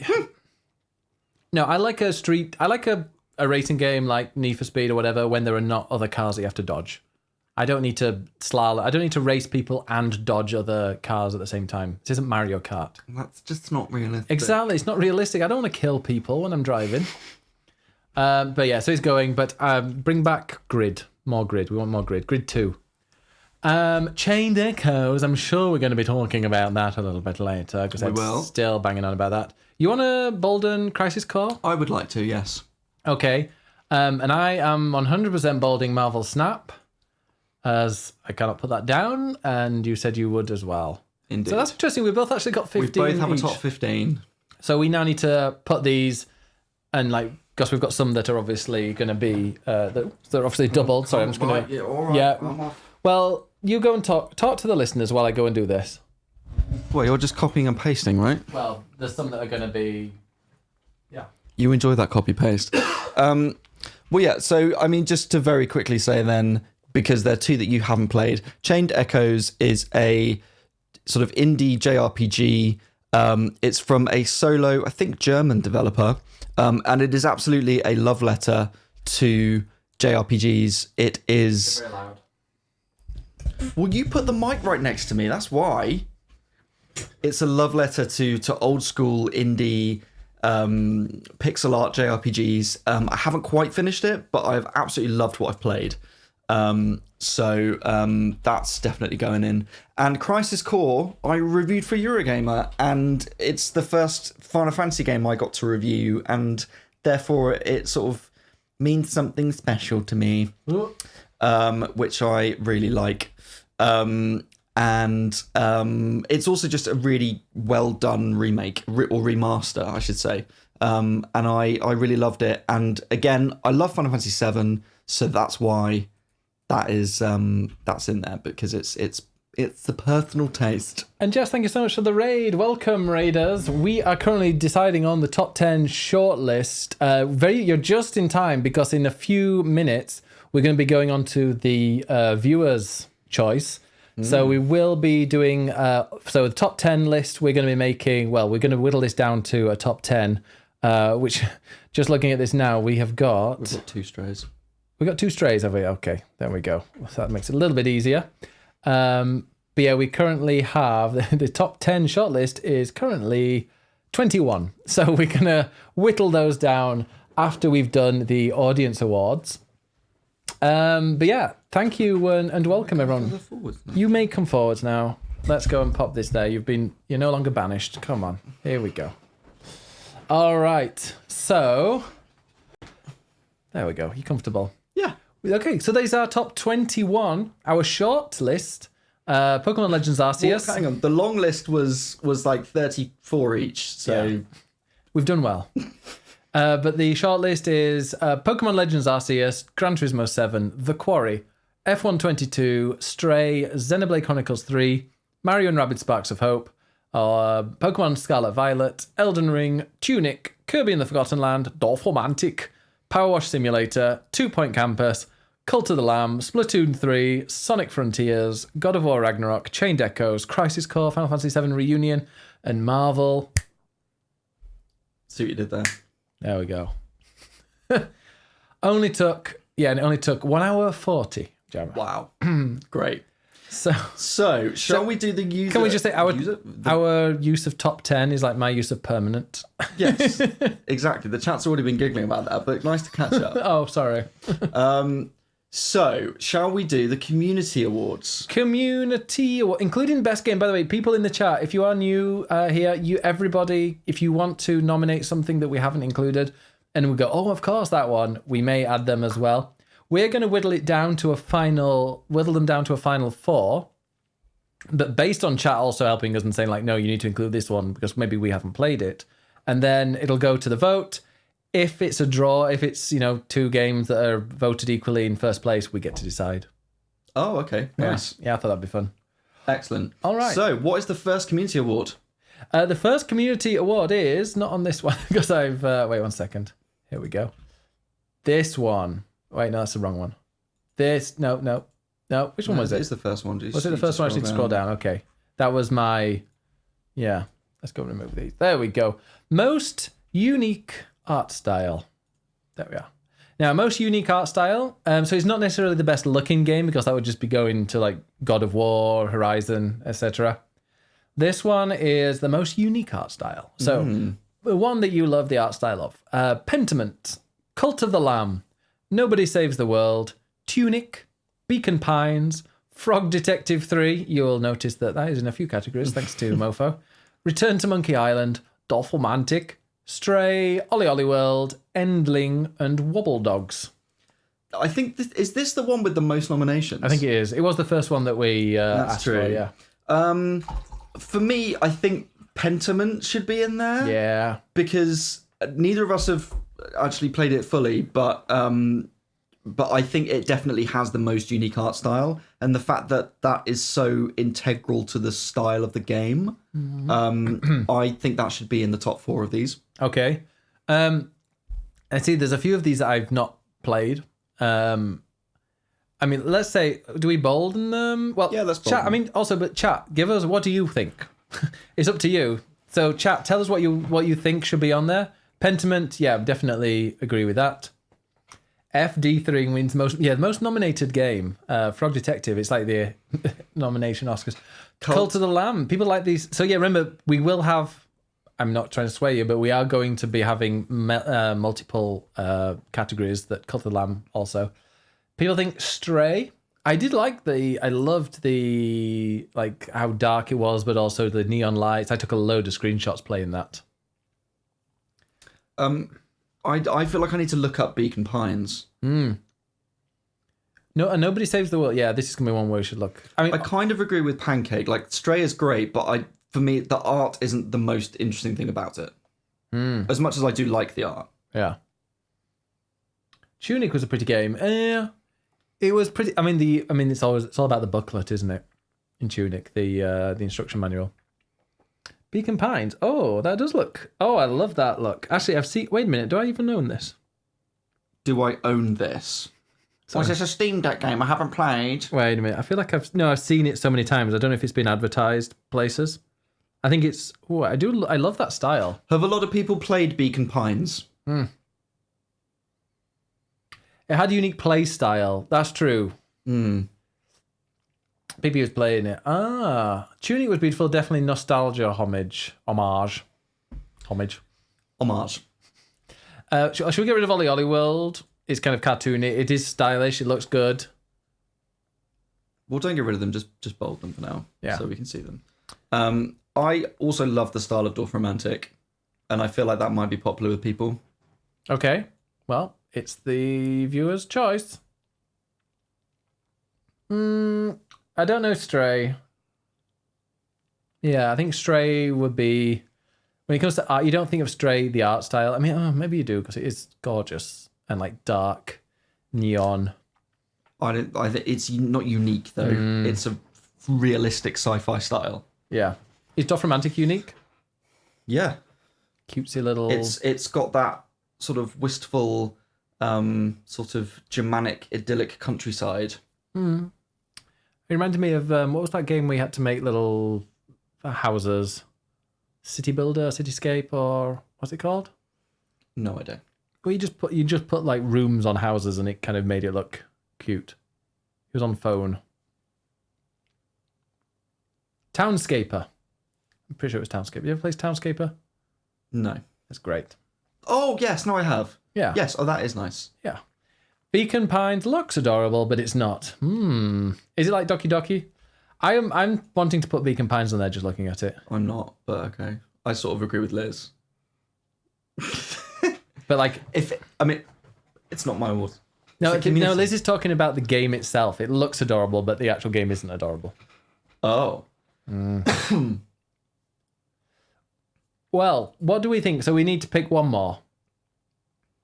Nobody Saves the World. No one's really talking about Beacon Pines. Frog Detective 3. We should maybe, Return to Monkey Island. Did you know which Stray. of these had the most nominations? No, would you like to go and find out? Oh. That would have been a good thing to do, wouldn't it? Yeah, I think if we just go from like what got most, it'll be Stray.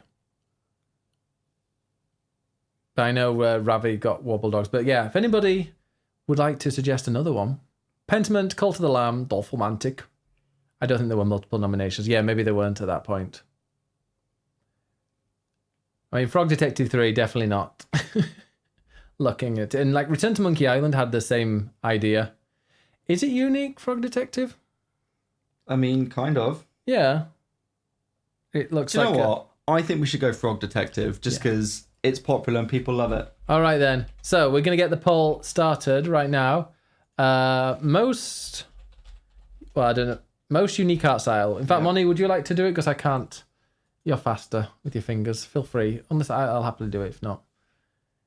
If you go for never seen before thing, I mean, I'm going to end up playing Frog Detective 3, aren't I? I would also really like to play Frog Detective 3. It's 2 hours. But then I might stream it. Dolphomantic is the tile lane game. Yeah, most unique art style. You've got 1 minute. I think. Do you put it as 1 minute? Hope so.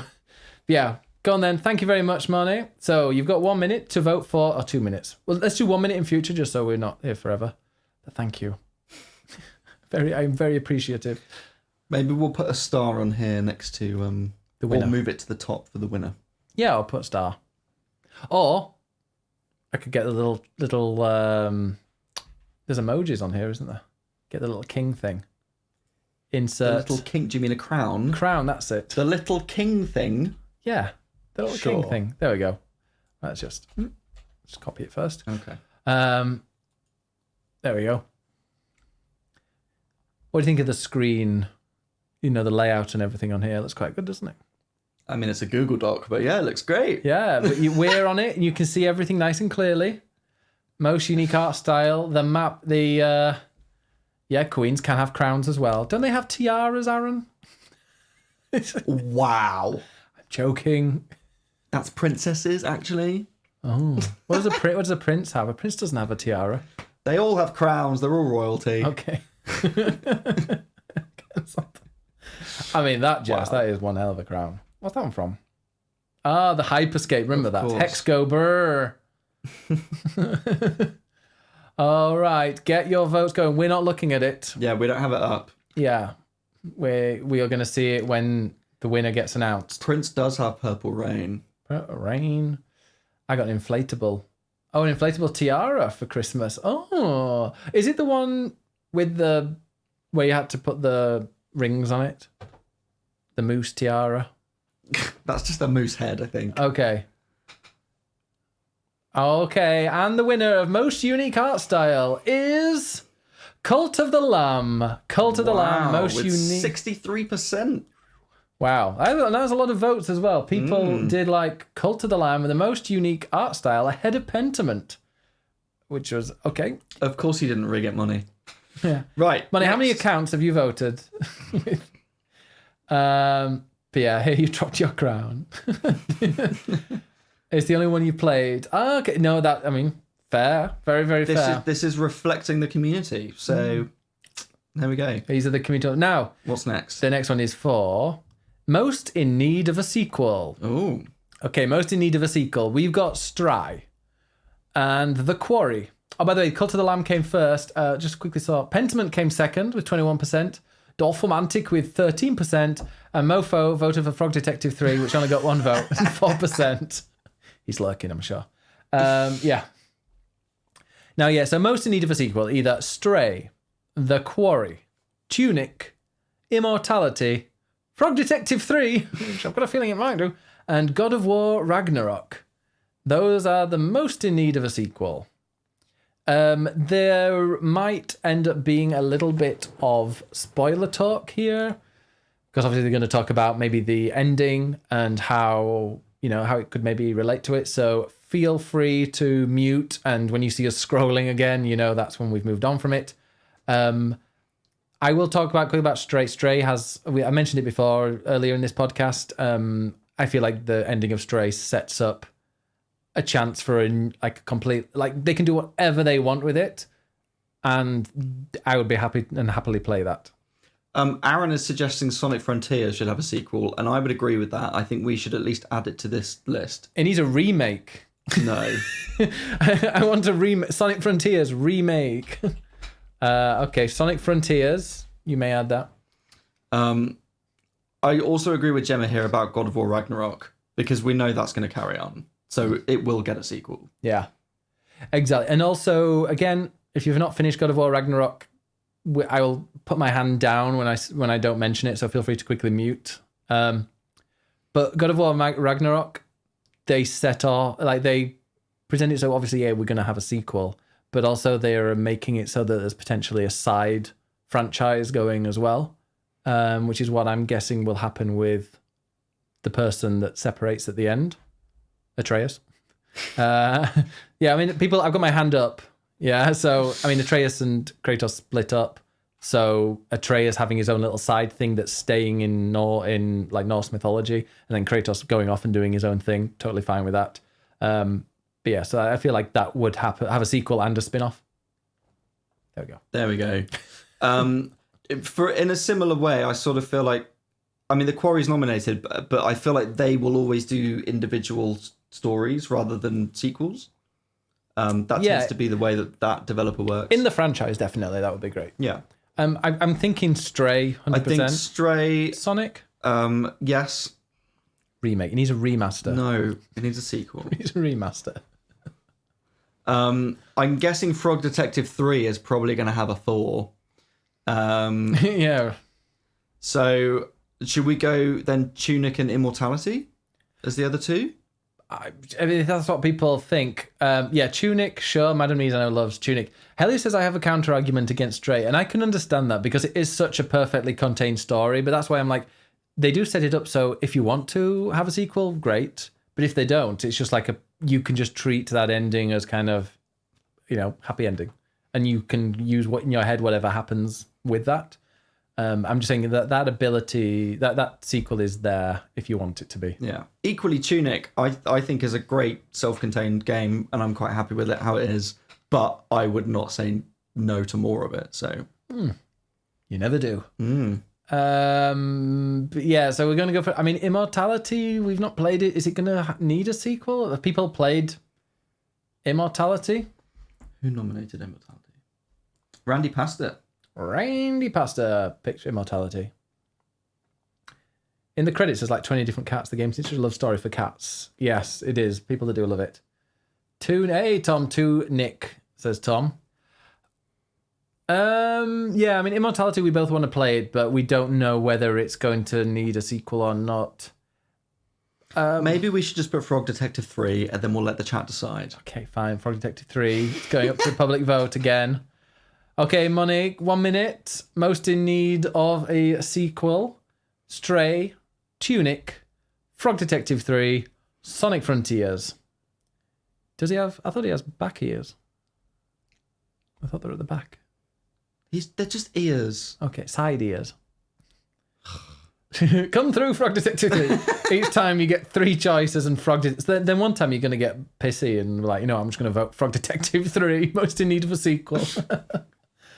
There are some strong voices in the community. I wonder if Immortality has DMCA music in there since it's pretty much a film. Yeah, you're right, Delicious Pirate God. It is pretty much just using... it's definitely... It's using... but it's pre-recorded through them, isn't it? It's not like film footage from actual films, as far as I'm aware. No, it's all new footage, I think, but maybe it uses music. I haven't played it. I would really like to. I don't know how it would run on stream in terms of DMCA. Well, you did, and also in terms of people enjoying it, because you tried, what was that one? Yeah, I feel like it's the kind of game, if it's like the previous one, it's the sort of thing that is... that's good on your own. Most in need of a sequel at the Swapping Joysticks Awards 2022 is Stray, with only 50% though. I mean, that's quite a lot. That is quite a lot. Stray with 50%. And it should be a dog. I agree. In second place is Tunic with 23%. Frog Detective 3 is in third place. It's climbing with 18%, 4 votes. And Sonic Frontiers, only 2 people think it deserves a sequel. Well, I didn't vote, but you can add me. No, there's a community vote. You're not in the community. That's true. Right, what's next? Next year, will we Google from a ballot? I mean, we could just do that and get people to do a Google form. But I thought this might be more Stray interactive. 3 will be an angry little hamster. I would totally play that. Imagine like you're so small and you're going through all the pipes and stuff.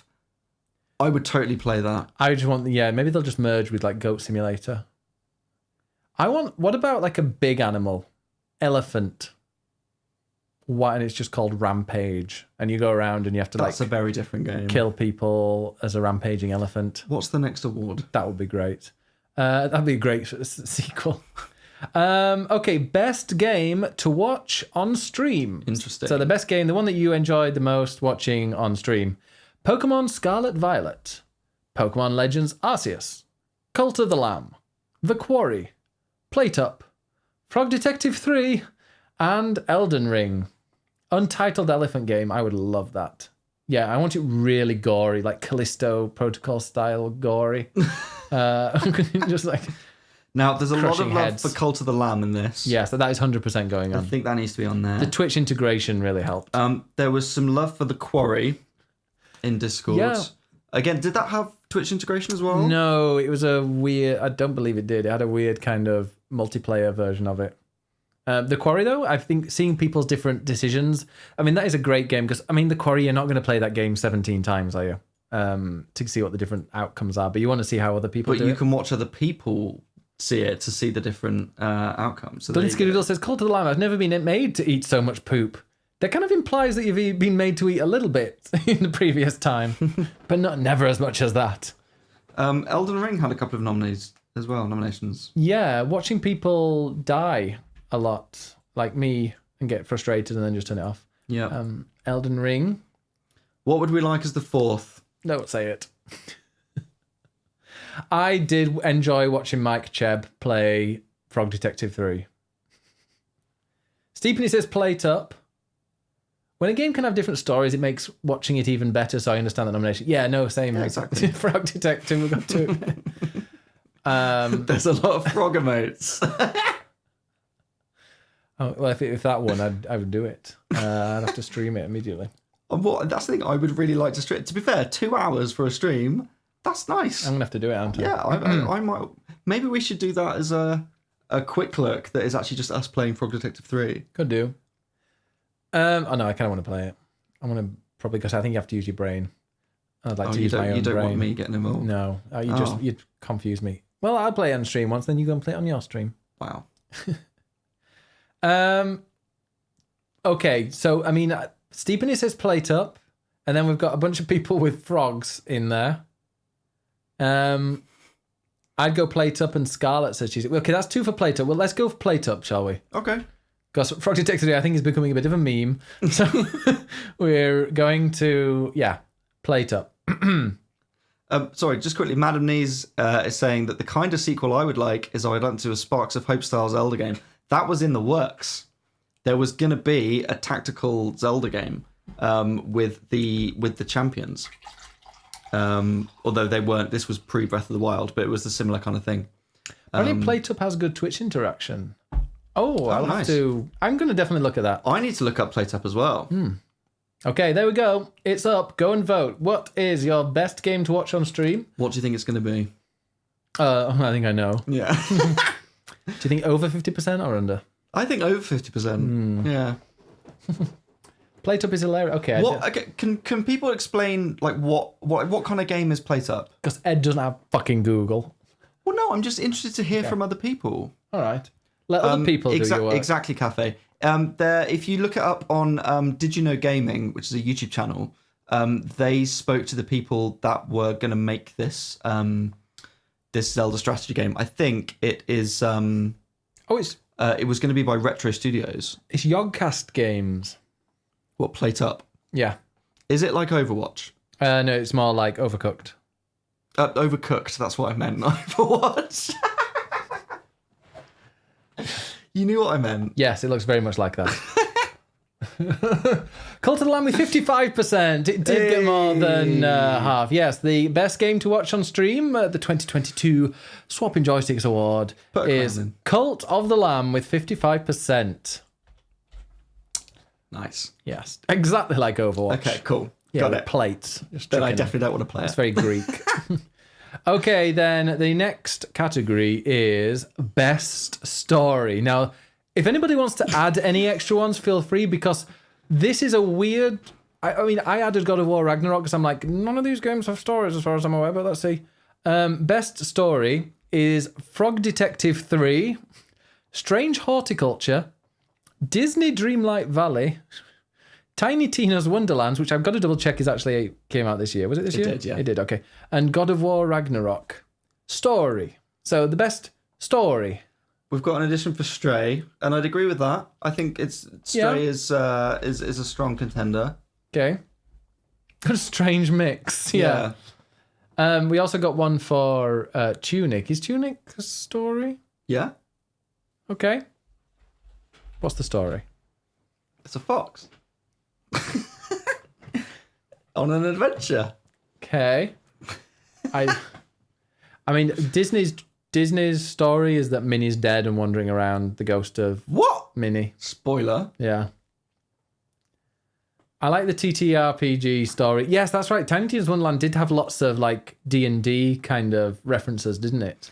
Can I throw one out here that's been nominated in another category, which is The Quarry? Because surely that is a story-based game that should be in there. Yes, The Quarry, definitely. I don't know why that wasn't I haven't played it, but I'm just thinking. Yeah.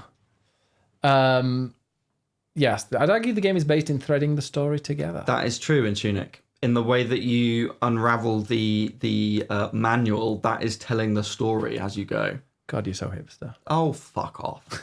That's such a hipster choice. The story is based on friendships that we made along the way. I'm going to say, Tiny Tina's Wonderlands, yes. Because it is like very TTRPG, D&D focused. Strange Horticulture had a couple of votes in Discord. Which one? Strange Horticulture. Okay, I don't know that one.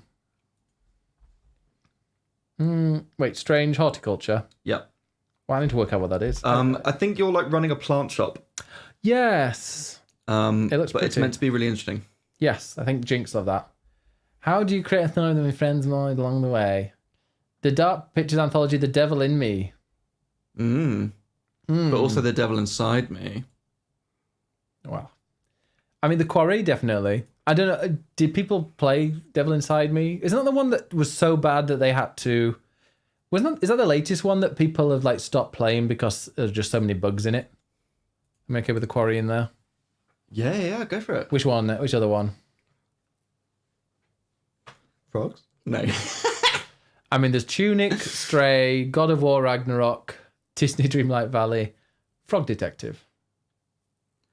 I mean, I think Stray was interesting in the world building and the story of the cat and the world around the cat, I think is quite interesting. And it was a little ambiguous in the end. I always love it. Okay. I mean, Madam Lees, I know likes Tunic. I don't know if when it comes to like best story, there may be other games. Let's go Stray and put it up to the vote. All right then, Stray it is. So, Strange Horticulture, Tiny Tina's Wonderlands, Stray, and The Quarry. That is your vote for best story. And they're all just like Overwatch. Overwatch 2, best story. Yeah. Oh, that's a game I've played. Overwatch 2? Yeah. Oh, well done. I didn't put it in. It was fine. I played it for a bit. Actually, I enjoyed it, but it's just Overwatch 1 with a different monetization scheme to it. Agreed. There we go. Best story game up there. Yeah, Overwatch 2 is a game. It is a game of video games. Please. You may have the Brita filter, sir. There you go.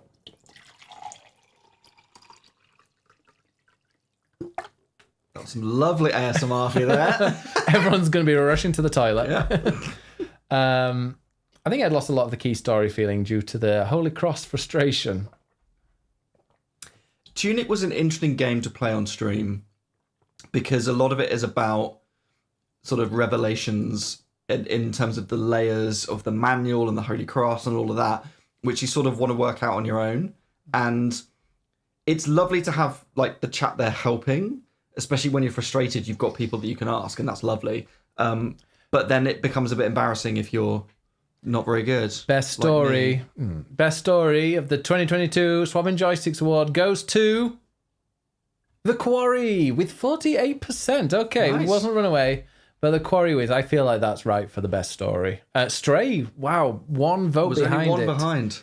Nobody voted for Strange. I thought Strange Horticulture might like even be second because it's a cute little. I don't know. People seem to like that. Gemma didn't. I feel like Gemma. That would have been a Gemma game. Strange Horticulture. Yeah. Yes, you should definitely give that a go, Gemma. The PvE mode in Overwatch 2. That's true. The story bit is coming in 23, 24. And yeah, it's definitely the most ambitious. It's not DLC of all time. I think Overwatch 2 was only released as a sequel because they said they wouldn't make it. They wouldn't add certain things, or they wouldn't add microtransactions to the game or whatever, or they wouldn't make it so that characters are behind paywalls in the Overwatch. So then they brought out a brand new game. I was like, hey, now they are. Yeah. It's all to do with money.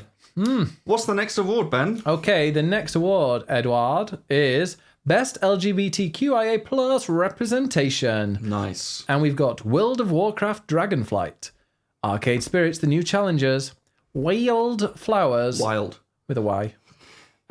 We Are Offk, OFK. Coral Island. So, Coral Island, I think maybe we should not use that yet because it's not. But there are Hottest character coming up which has Coral Island in there. Well, yeah, so we only need to get rid of one. Now, we could just say, let's get rid of Coral Island because it's an early access and the other 4 are all out, and that's your 4. If you want to do that. That's But also, an easy way of whittling. World of Warcraft Dragonflight is an expansion. Do we count those? Would you count Endwalker? Yeah. Well, then you can count Dragonflight. Yeah. Let's be fair to our MMOs. Oh, no, I'm just genuinely asking you that question. You could put up 5 for voting. But like, well, what do people think in the chat? That is true, Delicious Pirate Gods. I was a teenage exocolonist. Has come up a lot in terms of its representation, and I didn't get around to playing it. And I feel like I really should have. I was a teenage exocolonist. Colon.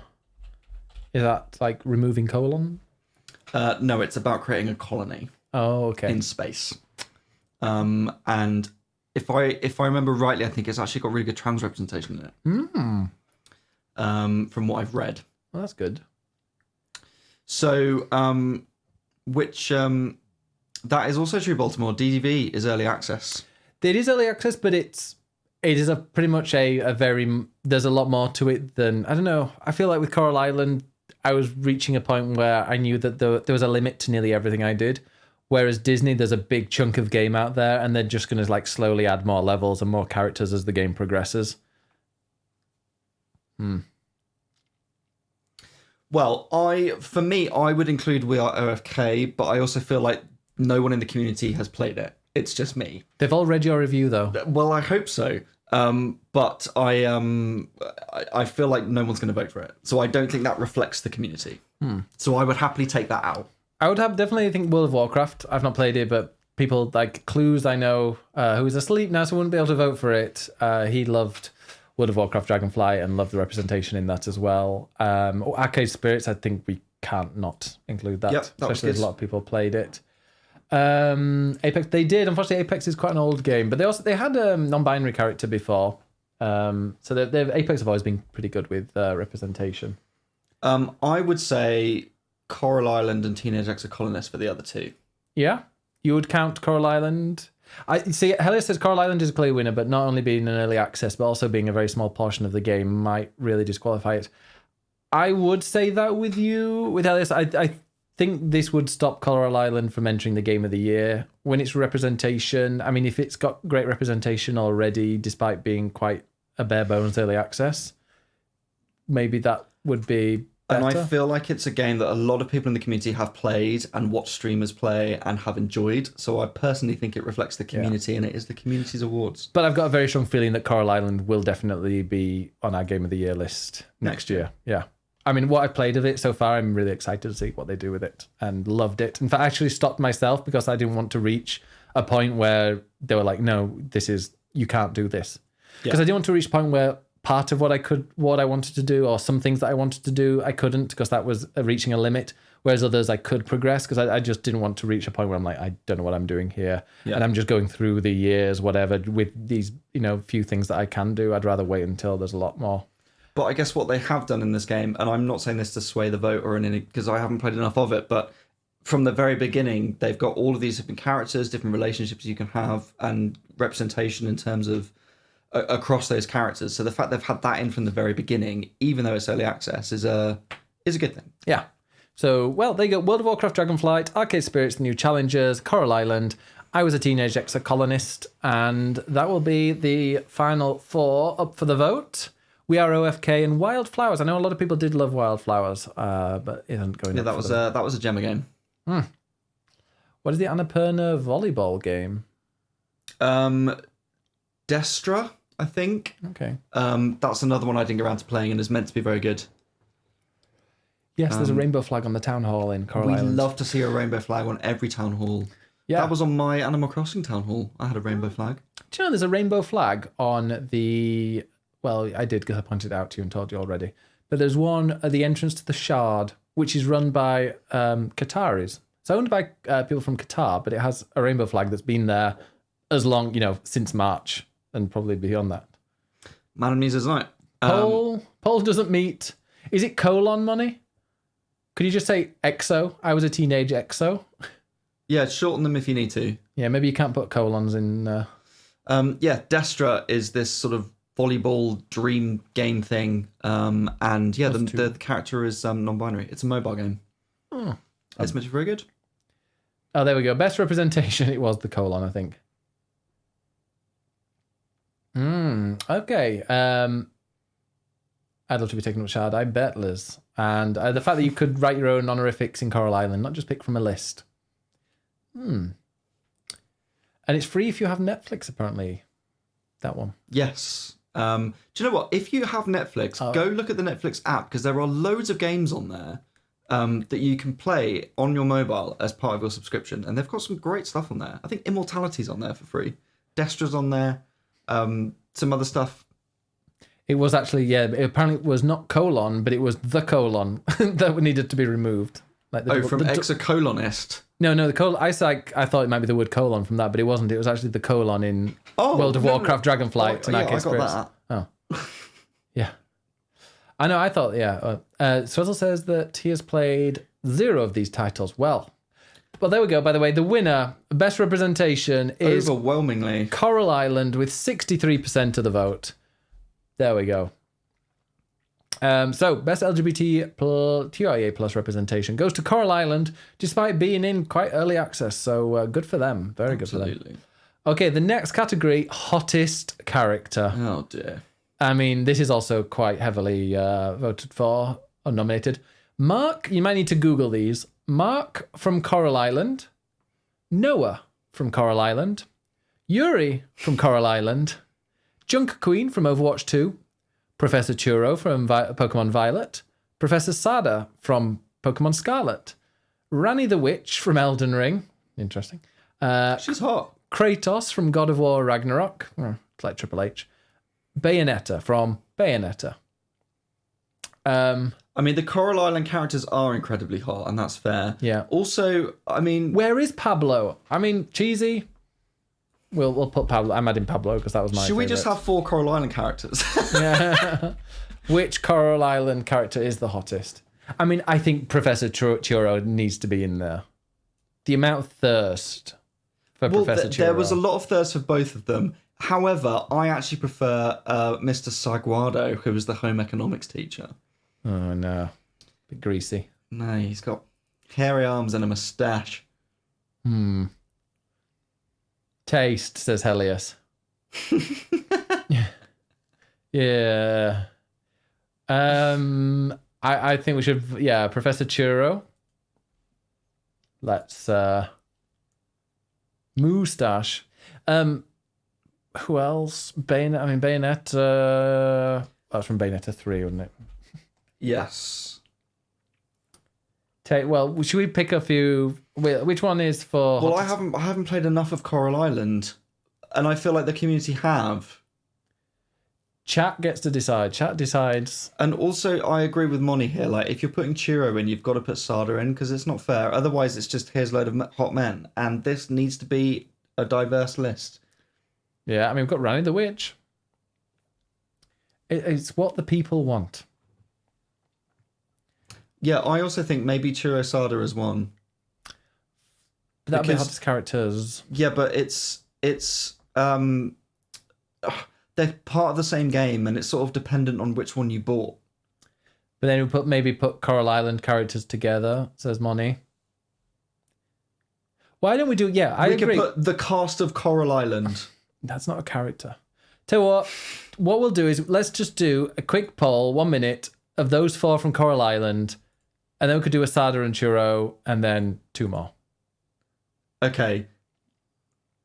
All right. Game franchise with the hottest character. Junker Queen, the Suffolk Daddy. I don't even know who that is.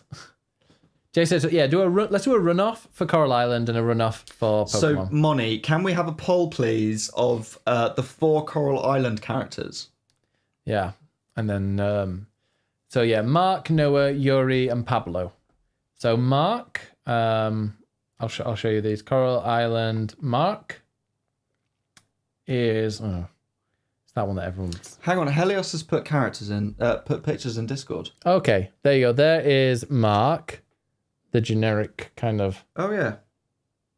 Noah, Coral Island. Oh, yes. No, we like Noah as well. There we are. There's Noah. Sorry, the quality is not the best because head's faces there. There you go. Then there is Yuri. Sorry, you can't really see this very well. Coral Island. Okay, there she is. Well, they are, I don't know. And then the last one is Pablo, Coral Island.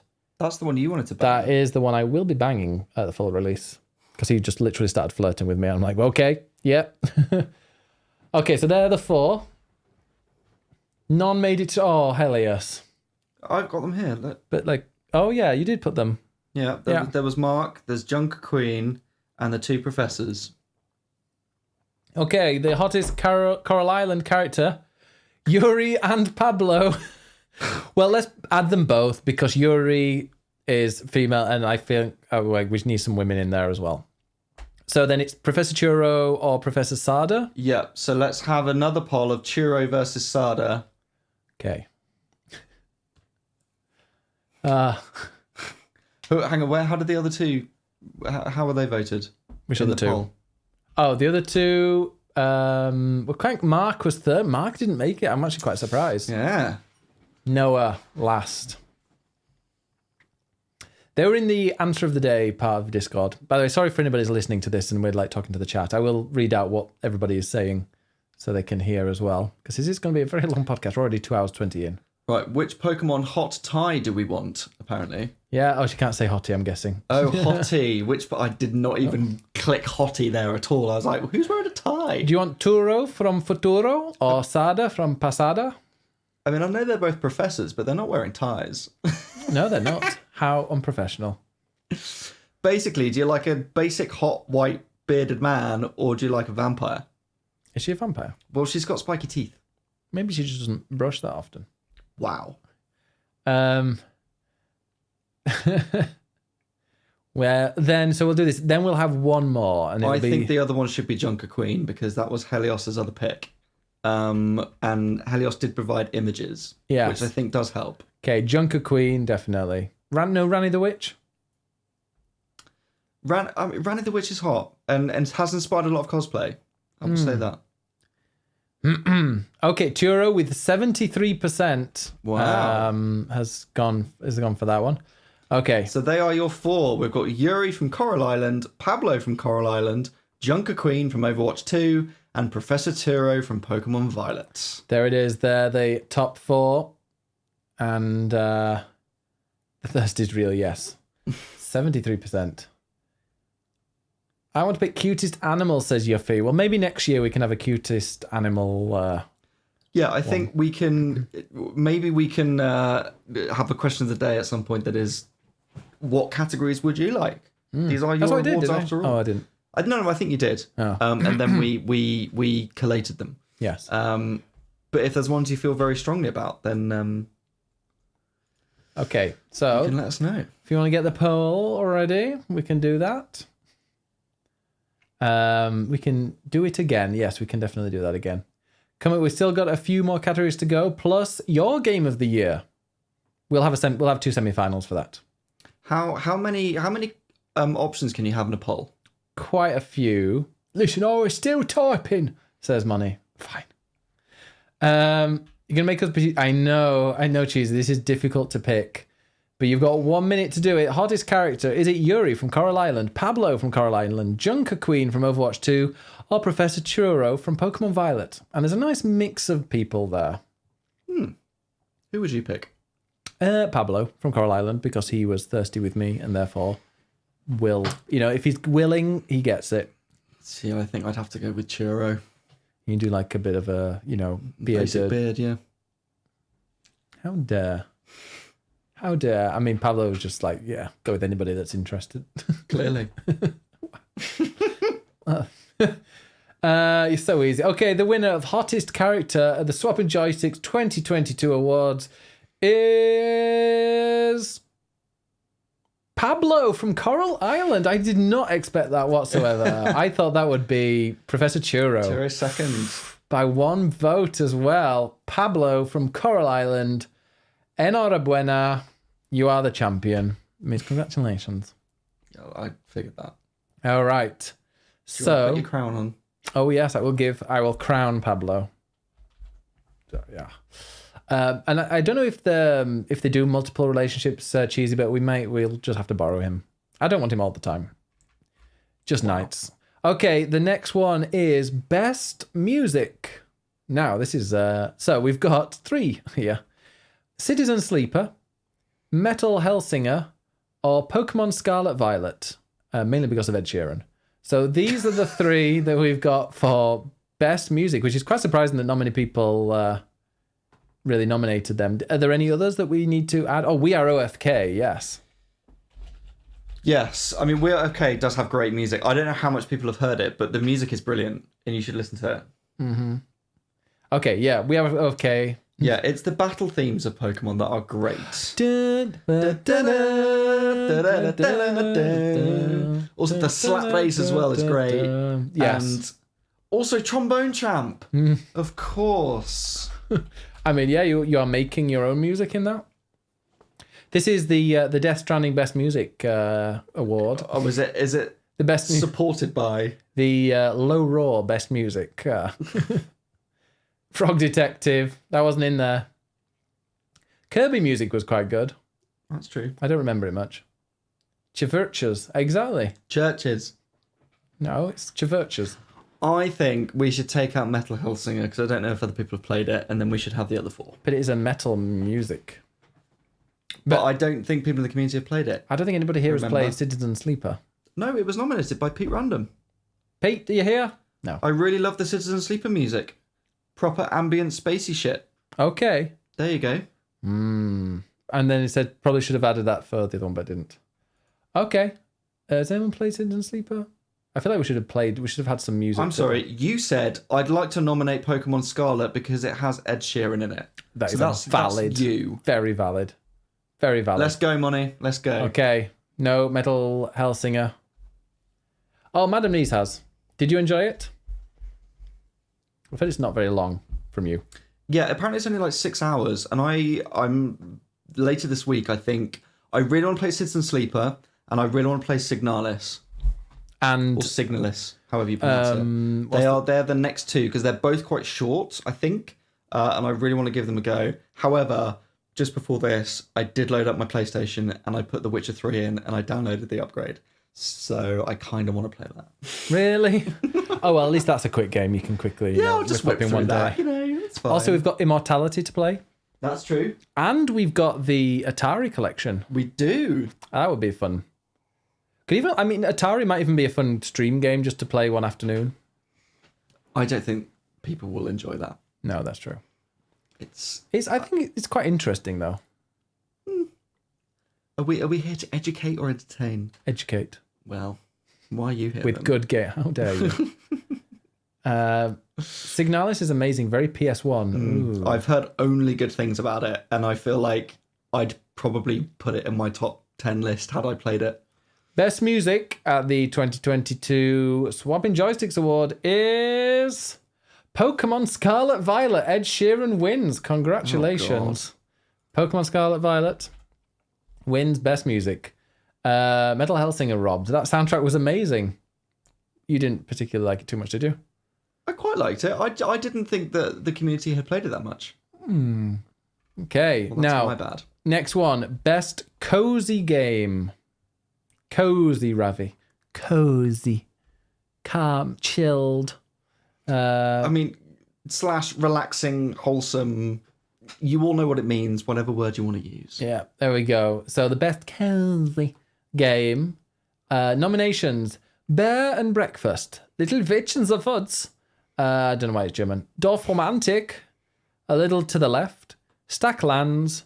Frog Detective 3. Strange Horticulture. And Kirby in the Forgotten Land.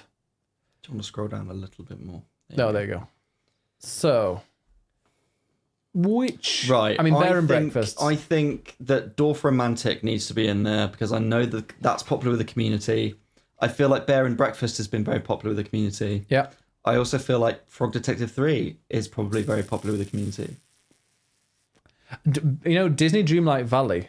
That should also be on there, yeah. Go on then. Disney Dreamlight Valley, I feel like, maybe that one goes in. Yep. Best Gemma game, yeah. Bear and Breakfast, what was this year? This is like when Suicide Squad won an Oscar. Pokemon Scarlet and Violet winning Best Music. There's one more that we want.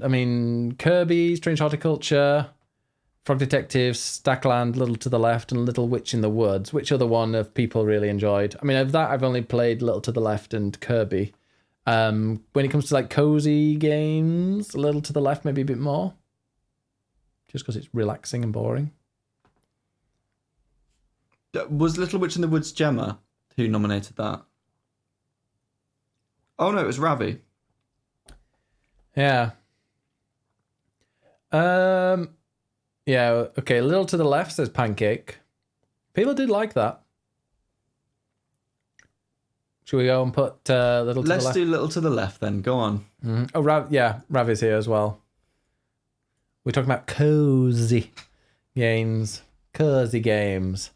So the ones that go up to the public vote will be Bear and Breakfast, Dorf Romantic, A Little to the Left, and Disney Dreamlight Valley. Go and get your vote. You'll only have 1 minute. That awful word, cozy. cozy. Well, I think you spell it with a Z, don't you? Or a Z. Or Z. Yeah. Bear and Breakfast. Dolph Romantic. Little to the Left. Disney Dreamlight Valley. Huuuge. Huuuge. Best huuuge game. Yeah, so the vote is up there. Go and get voting. Which is your favourite cozy game? Wholesome. Wholesome might be Kirby, whole, because it's just one big hole. Huggy. Chilled. I think we do, but I get confused because the Canadians and Ukrainians. Or UK. UKians. Brits. Yeah. There you go. Okay, you've only got 30 seconds left. Get voting. The winner will be decided by you. Did you vote? No. Wow, I was about to say. No, I've got Cheating. Discord up on my phone. Okay, just checking. I'm checking what Just the people are checking. saying. This is a pure community vote. I know. I'm not touching it. And we're not influencing in any way at all. Absolutely not. Hey, Jakachu. We are just doing the vote right now. Get your quick. You've only got a few seconds left. Best cozy game is Dorfromantic. Dorfromantic with only 43%. I thought it might get more than that. I thought Bear and the Breakfast percentage? might. Well, that only came third. Okay, second was Disney Dreamlight Valley. Maybe more people played that as well. But yes, Dorfromantic, it's coming home. It's coming home. Dorfromantic wins best cozy game.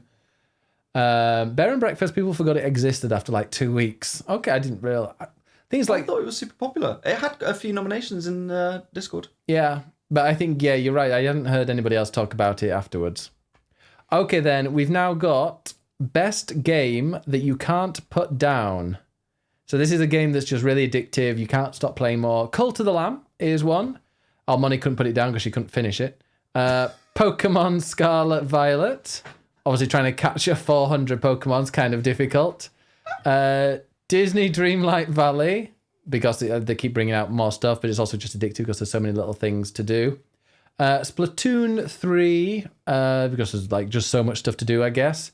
And Marvel Snap, which, I mean, I cannot put that game down at all. So, yeah. I definitely put down Pokemon Violet, says Ravi. Ooh. Hey, Mofo. Okay, yeah, that's fair. Best to keep Frog Detective 3 out of this category. It's 2 hours long, Mofo. You can put it down within... You can finish that. You can start and finish that game on the toilet. Now, did you add in Splatoon 3 and Marvel Snap? Maybe. I think that you should have one of those, and then we've got a top 4. Really? Yeah. Fine. Splatoon 3 can go. Yeah. I would also say Marvel Snap, because I also can't put that down. Yeah, it is so good.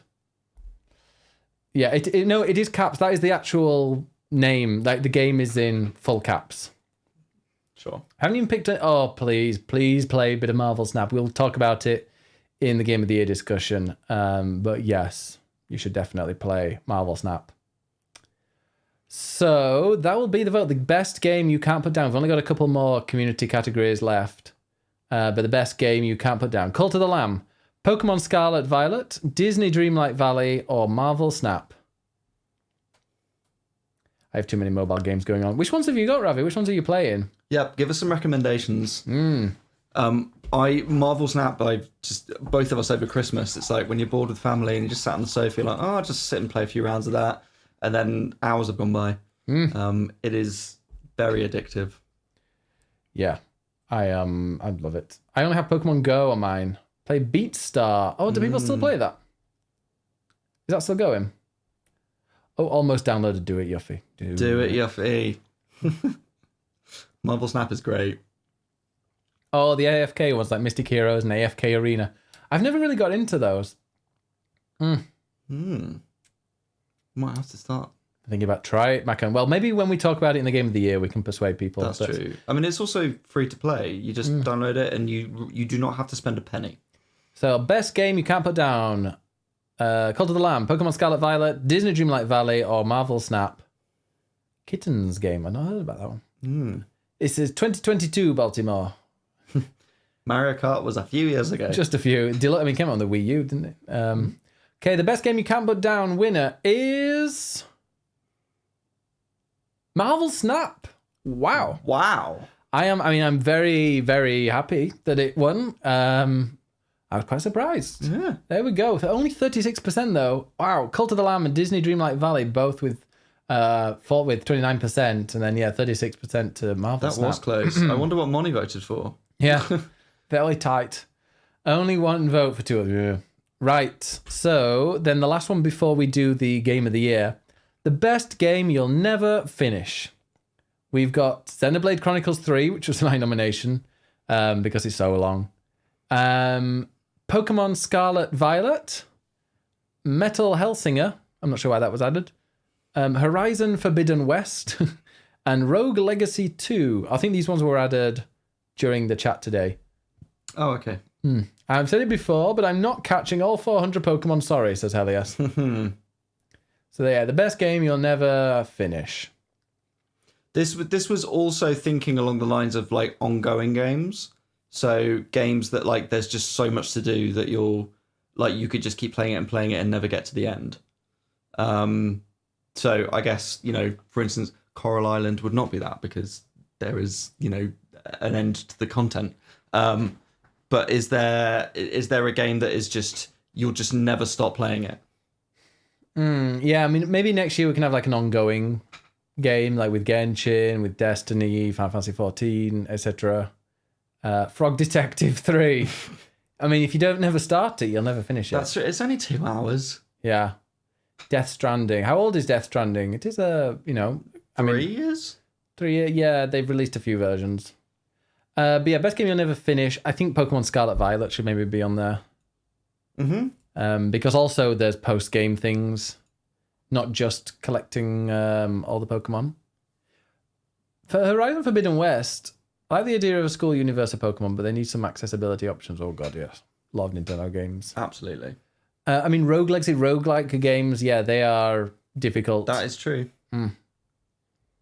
Yeah, Death Stranding came out just before the pandemic. So that was fun. Let's have Rogue Legacy 2. Yeah. It is a roguelike, that makes sense. Mm-hmm. Yeah, roguelike games, very difficult to beat. Can I don't know if it counts because it was the end of last year, but the very end, and that's Endwalker. That was last year, I'm afraid. Even though it was the very end of last year. Does the end of the year count as that year? Just saying. Okay, just checking. Elden Ring. Yes. Yes. Yeah, that is a good shout. That is like the main one, I would say, yeah. Your Delicious Pirate God, very true. Elden Ring, best game you'll never finish.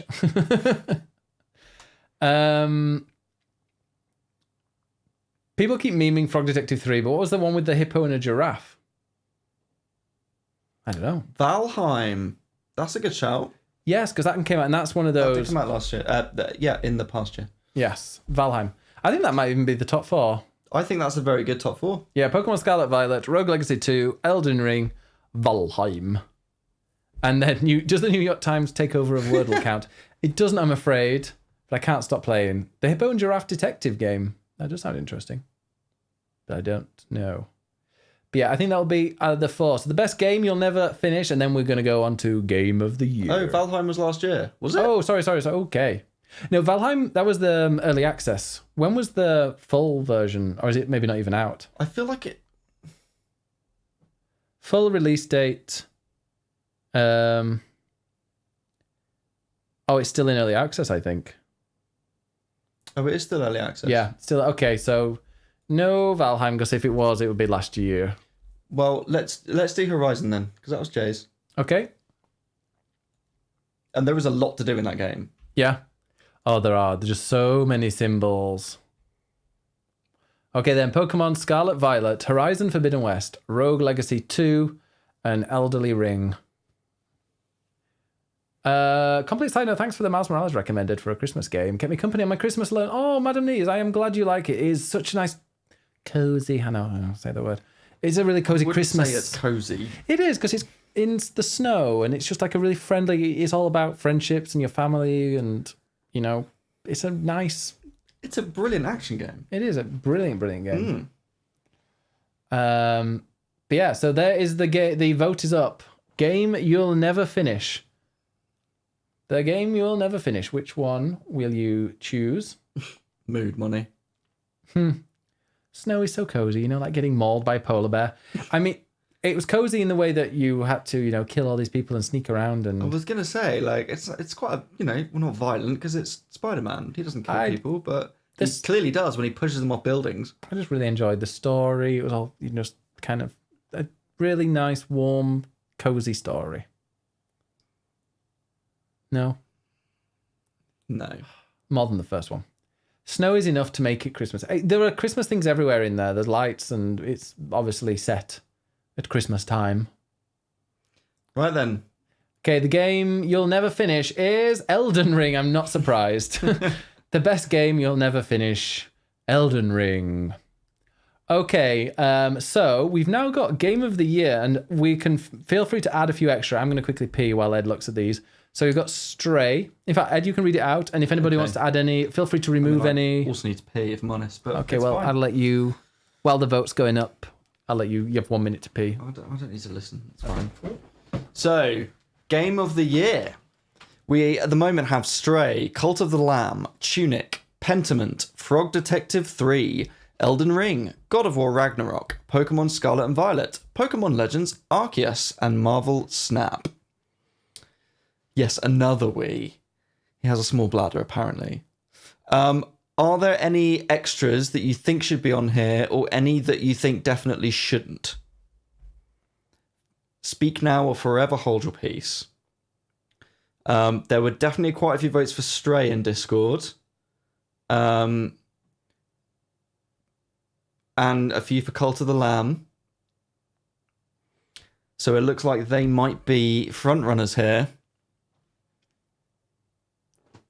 Arceus should be on it because Moni beat it. That is very true. Oh, but Moni says Arceus can go. I do feel like maybe we should only have one Pokemon game.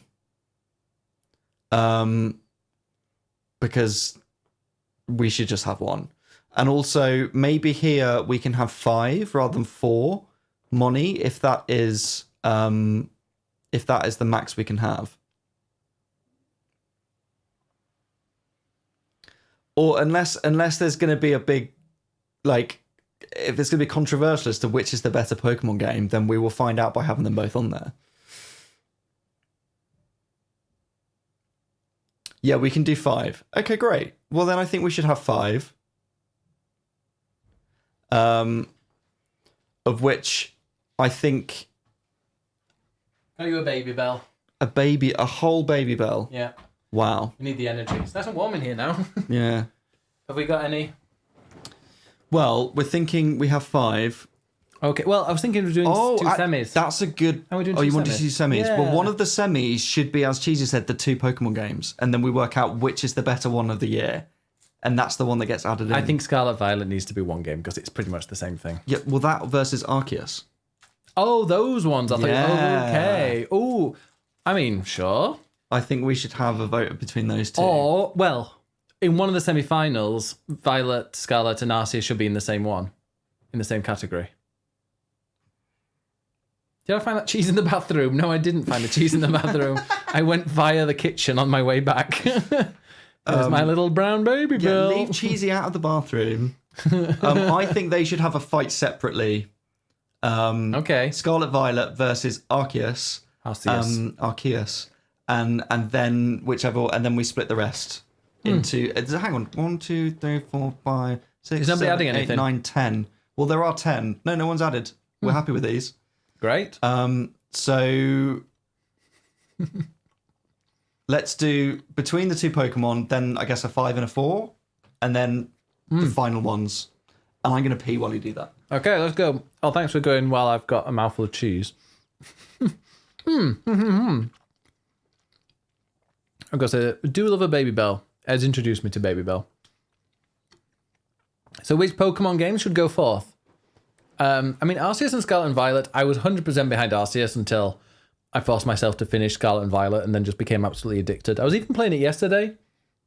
I actually played it till 2:30 in the morning. That was one of the reasons why I'm quite tired. The first time I ate Baby Bell cheese, I didn't know you were supposed to peel it. Oh no, mofo. Well, like some cheese you can eat the rind, but I'm not sure you're meant to. I think that is actually wax. So, oh dear. Oh no, I finished it already, and then I did more. But like I then there's like another. I mean, there's you fight the Elite Four. There's spoiler alert. But then you do something else to get the credits. Then you do something else after the credits to unlock other things. And oh my god. Oh, honestly, Helia says Scarlet Violet is actually a good game, even if you take the Pokemon branding out. It is, yeah. It kept me gripped. And the Terror Raids, oh, you can just sit and do Terror Raids all day. Ed? It was a draw. 50-50, not the tie. Ed? Yeah? It was a tie. It was tied? It was tied. Can you not make a decision? They're both going in. We'll do 5 and 5. We'll do 5 and 5. Wow. Okay.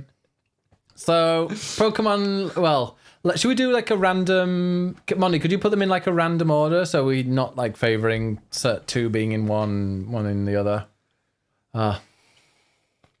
So... the Game of the Year, Cult of the Lamb, Stray, Tunic, Pentiment, Frog Detective 3, Elden Ring, God of War Ragnarok, Pokemon Scarlet Violet, Pokemon Legends Arceus, and Marvel Snap. Oh yeah, I will post this in Discord for you, so it's not just... so you can easily copy and paste these. There we go. There you go, Money. Just saves a bit of time. As long as Stray and Cult aren't in the same bracket, I mean, they could. They might be. That would be like the round. Well, and if we think they're the two front runners, you could forcefully put them in two separate ones, and maybe put the two Pokemon games in separate ones. Yeah. Yeah, we will see. A decision. You think we've been paid decision money? That's true. Yeah. You want a decision? You need to pay for it. Okay. As soon as this, we'll have the first round up, and then it'll be head to head for the winners. And if you can't decide on those, then I mean, we'll have joint Game of the Year. Yeah, split them up, Money. I mean, no, you don't. Whatever it says, Money, with the random order. If they're on the same side, great. If they're not, we'll make it completely random. Oh, Cheesy forgot to vote. Which one would you have voted for, Cheesy? But if people are listening to this on the podcast, congratulations. You've made it probably further than we've ever gone in a podcast. 2 hours and 46. So, yeah. In fact, what was the longest podcast that we've had? Well, probably one of the other Game of the Year ones. Yeah, definitely. It's been a while because it's been 2 weeks since we last had a podcast. 15th of December. Doesn't matter now. Right, here we go. Semi-final one. Cult of the Lamb, God of War Ragnarok, Pokemon Scarlet Violet, Frog Detective 3, and Tunic. And I guess the top two will go through, because then we'll have 4 in the final. That makes sense. Yeah, top 2. The last Game of the Year one would have been December or whenever. Before that. Oh, no. 2 hours 14, because we split it up, didn't we? Oh, no. Yeah, it was just 2 hours 14. Oh, we were much quicker. But the one before that, I think, was... Well, we split it into 2, didn't we? Yeah, 2 hours 1 and 2 hours 16. This is, the longest one. Poll is up. Go and get your poll on. Game of the Year, semi-final one. The Frog Detective game, I think, is the new meme game. I'm going to have to do it. I think we're all going to have to go and play after this. Yeah. Game of the Year, semi-final one. Cult of the Lamb. Cult of the Lamb goes through. Ooh, and we've got God of War Ragnarok and Frog Detective 3 joint second with 4 votes. We could have 5 in the final then. Okay, those 3 go through. Cult of the Lamb, God of War Ragnarok, and Frog Detective 3 go through to the final. Frog Detective has made it. Yeah. Cult of the Frog. I did not expect Pokemon. I know Pokemon Scarlet Violet won vote. When it's up against the others, like it's fun. I mean, we'll talk about it for us. Like, it's fun, but it doesn't run well, and I don't think that should be. I think that should be counted for a lot. Yeah. The game is broken. Yes. So Cult of the Lamb, Frog Detective 3, God of War Ragnarok. There we go. Pokemon bugs and crashes. Yeah, lots of bugs. And it was Riley that voted for it. I mean, I would have put it up there. But those are the ones that are progressing. We're going to have 2 more, hopefully. But yeah, the other ones, the other vote. The other semi-final is up now. Helia says Pokemon Scarlet Violet is still by far the best Pokemon game ever made, and it's not even close. I would agree with that. I mean, Arceus, I think, is also very good. I do love it. I haven't finished it. I'm really enjoying it for what I played, but I still think it's kind of broken. Semi-final 2 is going up Pentiment, Elden Ring, Stray, Marvel Snap, Pokemon Legends, Arceus. And apparently you can get all 3 Frog Detectives for $10, so I'm definitely going to get that. Oh. Mofo is back and has just noticed that Frog Detective 3 is going to the final vote, Game of the Year. Well, I mean, if the other Frog Detectives are like 2 hours long, then we could play them all. Could play all in of like them. one stream. I'm not sure when my next stream is. I don't know if we've got plans or anything tomorrow, or if we're just going to have a day off, or... What day is tomorrow? Thursday. You've got Friday Night Wrestling on Friday. I do. Friday Night Wrestling is on Friday. Stray is through. So Stray is through to the Game of the Year, and the second place is Elden Ring. Okay, finally a game with... that's good. There we are. Finally a game that's good. I'm very disappointed Marvel Snap got 1 vote. Very disappointed. So our final Game of the Year poll will be Stray, Cult of the Lamb, Frog Detective 3, Elden Ring, and God of War Ragnarok. And let's go, viewers. Let's go. And well, no, it's not even readers, it's just the viewers. Just the viewers. Well, the people are reading the screen. Yeah. Listeners, you don't get to do anything. I never even heard of the Marvel one. We'll talk about it. We'll definitely talk about that coming up. But yeah, so this will be the final public vote. Community Game of the Year. The poll is up. Stray, Cult of the Lamb, Frog Detective 3, Elden Ring, God of War Ragnarok. Go vote. Poll is up. This is the final public vote that we'll have. Your final poll. My final poll. The biggest poll of them all. It's coming down. I've only got 30 seconds till it's finished. Pokemon Snap is better than Marvel Snap, says Jess. That is completely wrong. I'm just wrong. It's wrong, Jess. That opinion is objectively wrong. Pokemon Snap was probably the most boring game I've ever played. Can I ban it? Says Gemma. I mean, I'm tempted, but Ed will shout at me. Okay, Community Game of the Year is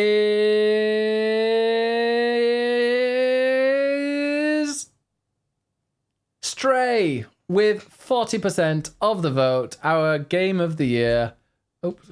Oh no. I've lost my crown now. There we go. Community Game of the Year is Stray with 40%.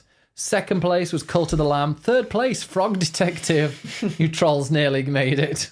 So, Frog Detective 3 gets silver. Gets bronze. Cult of the Lamb gets silver. Nothing for Elden Ring. I would have predicted Stray. I was going to expect. I was either that or Cult of the Lamb, maybe. It was. And there was 2 votes in it. We have got despite us both being dog lovers, there's a community here. The community love their cats. They do love their cats. So there we go. Let's just quickly go through the community games as I format it better. But the most unique art style, that went to Cult of the Lamb. Most in need of a sequel, Stray, its first award or first win of the day. The best game to watch on stream is Cult of the Lamb.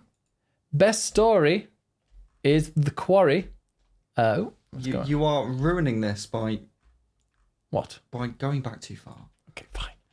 Best LGBTQIA plus representation was Coral Island.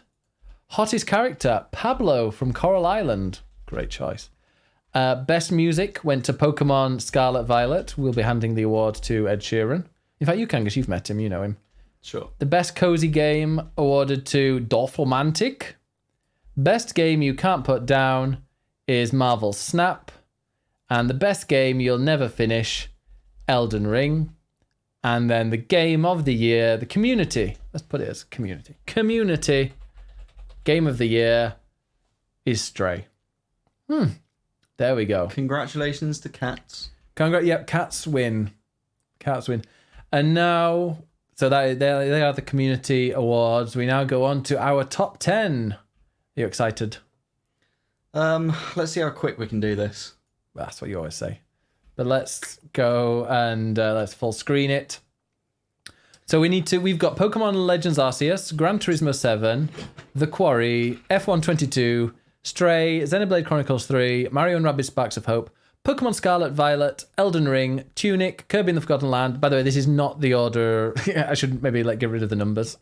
Pokemon Scarlet Violet, Elden Ring, Tunic, Kirby and the Forgotten Land, Dorfromantic, Power Wash Simulator, 2 Point Campus, Cult of the Lamb, Splatoon 3, Sonic Frontiers, God of War Ragnarok, Chained Echoes, Crisis Core, Final Fantasy 7, Reunion, and Marvel Snap. Should we just take it in turns to kind of pick one to put in the top 10?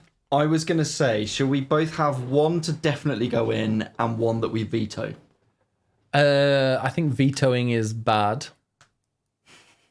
Why? Oh, no, we can veto, actually. Oh, wait. No, because I would use my veto in a bad way and you'd hate me for it. That is true. Yeah. Okay. I think we just take it in turns and then we'll get to a point where we just have to kind of work together to fill it in. Because there's some that we'd know are going to be in there. Sure. Elden Ring. Okay, Elden Ring. Marvel Snap. Yep. Okay, so let's just quickly remove that. So Elden Ring, Marvel Snap. Why don't you copy and paste them? Because that involves buttons. I have a feeling you want to put Tunic in there. Yes. See, that would be the one I'd veto. You'd veto that over Sonic Frontiers? Yeah, I'd rather... Sonic, Wow. yeah, no. Just to troll me. Because Tunic's just a hipster choice. People say they enjoy it, but they don't really because they think, oh, it's like a Zelda game. Right, we have not got to order yet. It's 100% in the top 10. Okay. It's in there. Fine. Hipster choice. Right, Power Wash is going in for both of us. Yes, Power Wash, definitely. Oops, pressed the wrong button. 6. There we go. Okay. Wow money. Pokemon Scarlet Violet or Pokemon Legends Arceus or I think both? we should leave both of those out for now.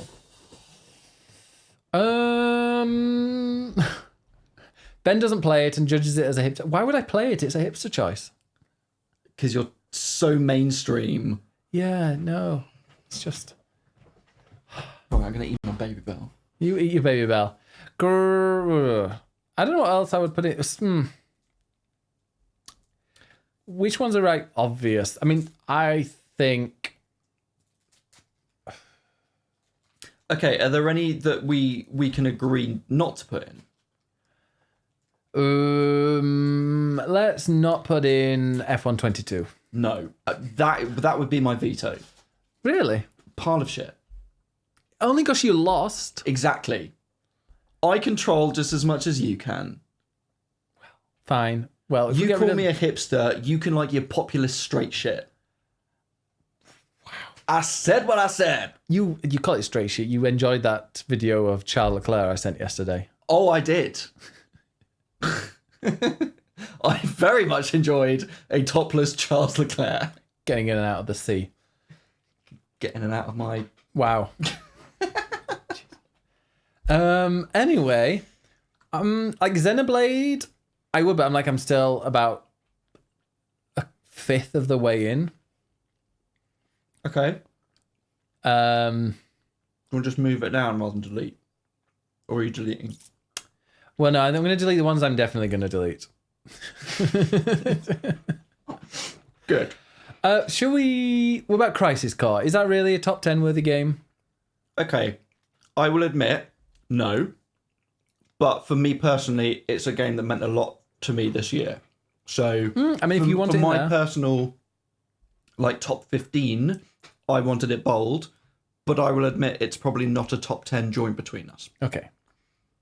You enjoy that cheese. I'm really enjoying it. Money, I have regrets. I didn't buy the Baby Bell I walked past yesterday. Yeah. Now we need to be sponsored by Baby Bell. I want a giant Baby Bell. Just put my mouth around it. I would like to put in the... See, I'm not even sure which one I want to put in. I think God of War Ragnarok should potentially be in there. Okay. Oh, wait, no. Chained Echoes. You want that in. Well, I don't know. Not necessarily. Okay. Well, God of War? I mean, there are others I would put above God of War Ragnarok, if I'm honest. Which one would you put that's here? Okay, there are two there that I would definitely put up, and they are Stray and Cult of the Lamb. Yeah. They are... I mean, the community have obviously already voted on them, but I also really enjoyed both of them, and I think they're both brilliant games. Yeah, I mean, I enjoyed both of them. I finished Stray. I didn't get around to finishing Cult of the Lamb. But yeah, they're both fine. So that means we've got 6. We've got Elden Ring, Marvel Snap, Tunic, Power Wash Simulator, Stray, Cult of the Lamb.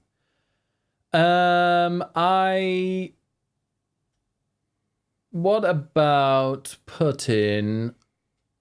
I mean, Mario & Rabbids Sparks of Hope. It's very good, but have we played it enough?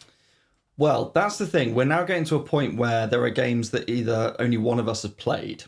So if you want that in there, you're going to have to be very passionate about it being in there. I want Splatoon 3 in there.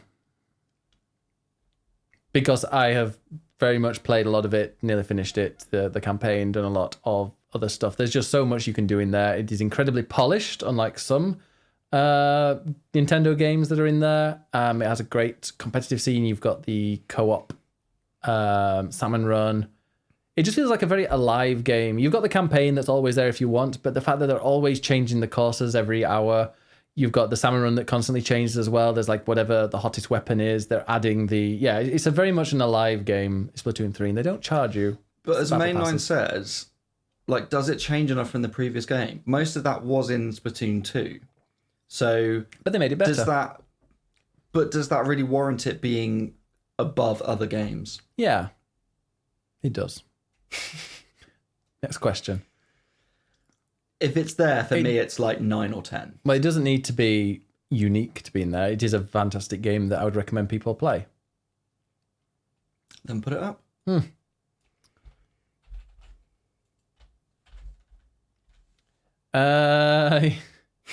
There we go. Yes, it does. Then it's spoken. Thank you. You understand. Right. Ugh. Right, I feel like we need to broach the topic Pokemon. Of Pokemon. I think we can only have one of those two up there. Yeah. I mean, I think one of them definitely is right up there and the other one would be middling, so I'm not sure. Did you prefer Scarlet over Arceus? After playing as much as I have done of both, I've seen credits on both of them. I've even done a little bit of post-game in both of them. My favourite, hands down, is Scarlet and Violet. And that would be my choice as well. Okay. Out of those two. But I did like Arceus. I still feel torn over it because I enjoy what I've played. I do feel like the bugs and the crashing and stuff like that does get in the way of my enjoyment a bit. I still really enjoy it. And there are things about the game that I wish they changed. Like, I wish it had better accessibility options. I wish that the school was more integrated. I wish that the gym challenges were way better than they actually are.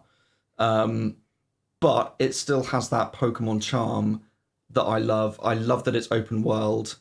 I haven't got far enough into the story. You can attest to that more than I can in terms of story. Oh, the story is brilliant and it goes places. And yeah, no, the story in Pokemon Scarlet Violet is way better than any other story Pokemon game. I know that is, yeah, that's why I really wanted you to finish it, which is sad that you haven't. I'm pretty close. No, you're not.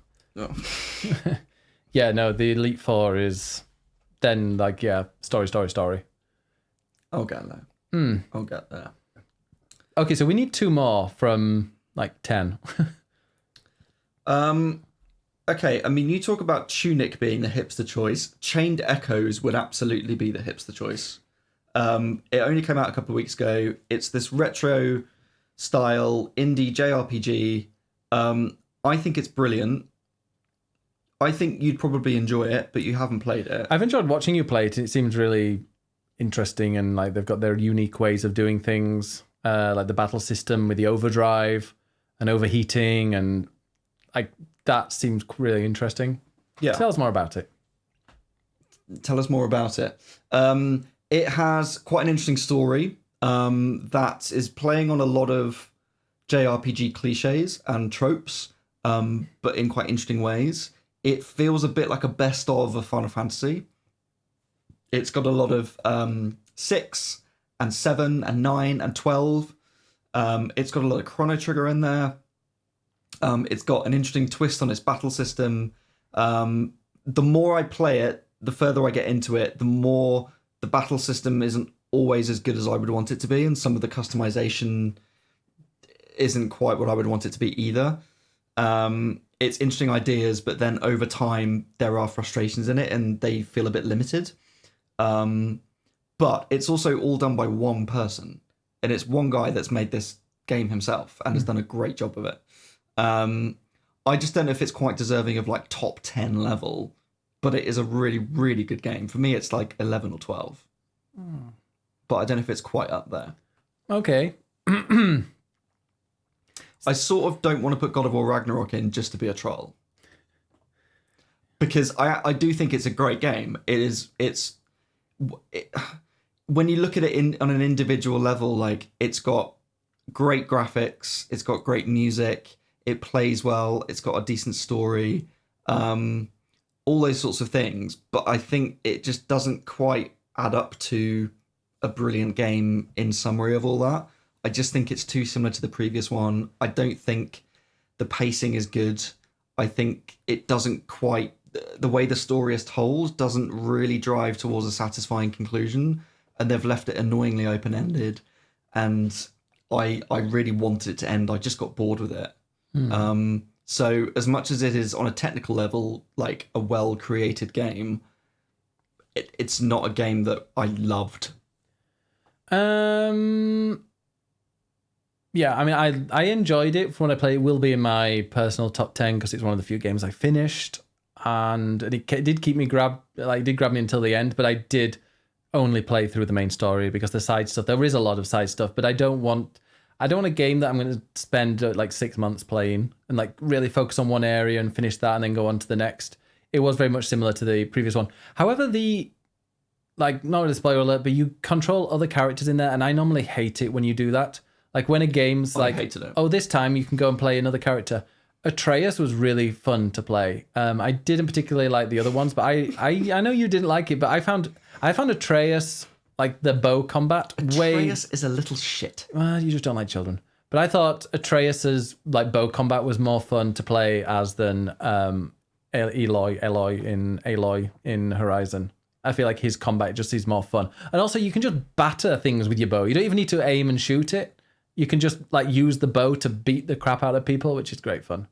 Very much disagree. The only thing I didn't like about God of War is like my finger hurts so much after playing that. Because all you're doing is like this constantly for your attacks. You just need to play more games, Ben. You need more stamina. I don't need games that do this. Just tap, tap, tap, tap, tap. That's much easier than games. That. Yes, but I'm not shooting all the time. I'm very careful with my bullets. Are you? You have to manage them. You spray everywhere. I'm going to throw one out because... To add into the top 10, because it's a game that we've both played and both really enjoyed, so it represents both of us. And you play Gran Turismo, and that's 2 Point Campus. When it comes to like a management game, 2 Point Campus is really good. We both played it, we both streamed it, we both really enjoyed it, and it's a game that reflects our year. Yeah, definitely. I think for us, 2 Point Campus would make a good one. All right, one more. So we need one more from that list. Chained Echoes, God of War Ragnarok, Sonic Frontiers, Dolphomantic, Kirby and the Forgotten Land, Mario and Rabbids Sparks of Hope, Xenoblade Chronicles 3, The Quarry, and Gran Turismo 7. Right, I will get rid of Gran Turismo 7 because it is a racing game, like a sim that is just very perfectly done. It is a simulator. You are not a massive fan of it. It's boring. I didn't find it really boring, but also I didn't find there was a campaign or like there wasn't a story to really follow apart from these like cafe manuals that you had, these cafe things you had to click. So Okay. I think we can delete the quarry because I haven't played it and you'd forgotten about it until today. yeah, it's good though. I remember enjoying it, but I think I did it in one stream, maybe 2 streams. So when you do, I think it might have been just 1 stream. I think when you do something like, or play something like that in 1 or 2 streams and it's finished, and if somebody was streaming it, I wouldn't necessarily have the urge to go and watch it because I've kind of forgotten anyway. But yeah. Okay, the quarry has gone. Xenoblade, I love it. I've barely scratched the surface, even though I'm 20 hours in, and you've not played it. It is one of the best games that's come out this year, but I don't think it's in my personal. I don't think I can put it in my personal. Or I don't think I would be able to fight it. Out in of the all top of 10. these, that's the game I regret the most because I haven't played it, and I know that I would be raving for it to be in my top 10 had I played it. Yeah. And I haven't, so I just don't have that opinion. And if you're not super strong on it, then... Oh no, I love it, but I really enjoy the combat. But it's just like they're still adding stuff. There might be a complete mechanic overhaul in like 20 hours. Who knows? Okay, let's leave it there for a second. Okay, I've got a plan. Okay, because I've got one here that I think might even be. Okay. Right, I've got a plan. Dwarf Romantic, I enjoy, but I haven't played it a huge amount. You don't like it. I don't dislike it. I just got bored quickly. Get rid of it. All right. Sonic Frontiers, I love. You hate. Shite. It's borderline. Get rid of it. I mean, Sonic Frontiers is. Oh, we already really discussed it. Yeah. God of War Ragnarok, we're both fairly average on it. Let's be trolls and not put it in. Oh, if we put it in and put it in 10th, that would be quite trolly. No, I think it's more trolly to not put it in at all. Wow. And Chained Echoes is the hipster choice, and it's good. No, the hipster choice is Tunic. We can swap Tunic for Chained Echoes. No, in which case I'm having Tunic. We'll get rid of Chained Echoes. Fine, okay. So, which is the best Switch game? Okay, Xenoblade Pick Chronicles 3. If I had to buy a game, if I had to completely wipe my memory and they're like, which of these 3 games would you like to buy? I would pick Xenoblade because it's a more complete JRPG that has everything you could possibly want from it. It has a really interesting story. You've got characters that kind of merge together, so it's quite new because this is not it just wasn't there before. You're merging, you and the enemy merging together to become these kind of like Godzilla-esque monsters, which you're not. But there's just endless stuff to do in it. It is the ultimate JRPG, and like I say, I am 20 hours in. I have gone quite far into it, but there's a long way to go still. So you prefer that to Sparks of Hope? Because you were quite strong with Sparks of Hope before. Yeah, I think, they're both very close because Mario & Rabbids Sparks of Hope, there is just a lot of kind of side stuff that you're going to want to whiz through quickly. The more I've played this recently, Sparks of Hope, because I'm, quite a way into the second island now. Like, the more I'm playing of that, the more I'm realizing the side stuff wants you to put as much attention to detail and a lot of time into the side missions, when those are the ones that should be kind of just quickly over and done with in no time. I do like it a lot, and I'm kind of sad that it's not in the top 10, but out of those 3, I mean, Kirby, I would get rid of. Okay, so out of those 3, I've only played Kirby. I would love for it to be in the top 10. I will give way to Xenoblade, but not Mario & Rabbids. Oh, you're not a fan of it? Well, no, I haven't played that, and just from what I've seen of you playing and from what I have read, I think Xenoblade is the better game of those 2. Yeah. The more I talk about it, the more I want to play Xenoblade, and the more I don't really want to play more Mario & Rabbids. Mario & Rabbids is similar to Dwarf Romantic. You pick it up, you play a couple of missions if you want, but and the story is like nothing. But Xenoblade is the ultimate JRPG. Xenoblade it is. All right, so our 10 that's going to be in there, these are not in order. The 10 are Elden Ring, Marvel Snap, Tunic, Power Wash Simulator, Stray, Cult of the Lamb, Splatoon 3, Pokemon Scarlet Violet, 2 Point Campus, and Xenoblade Chronicles 3. Now, I am not just saying this to end the stream. I'm actually quite happy with that order. I bet you are. I actually think that works nicely. No. Okay. Okay. All right. I know you want Elden Ring as the game of the year. I'm okay, but I did fall off it a little bit. But let's go from the bottom. What is the 10th? Okay, what's the 10th?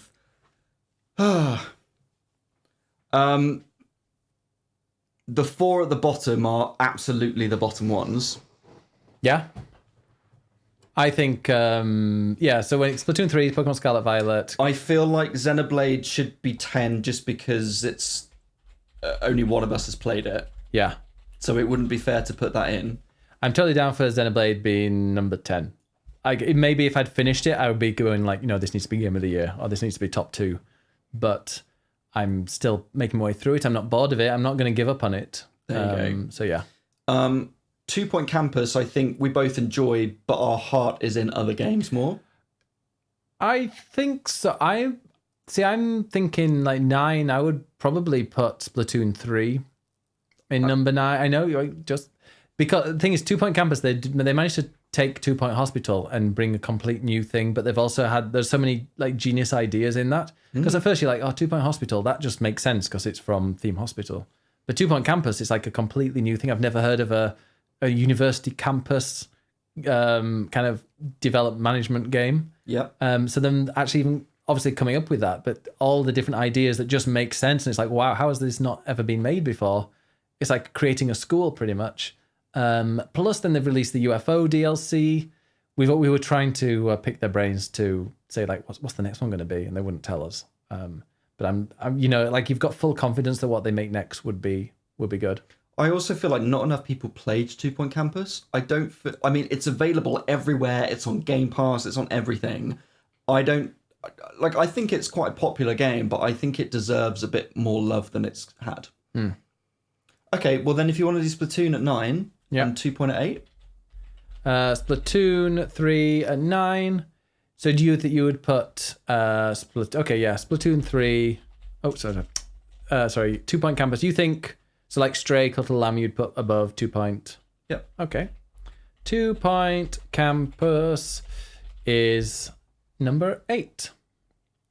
I feel like there's like a bit of a. There we go. Yeah, you put spaces in when you did the. Yeah. Times. You can delete them off the bottom list as well. Okay.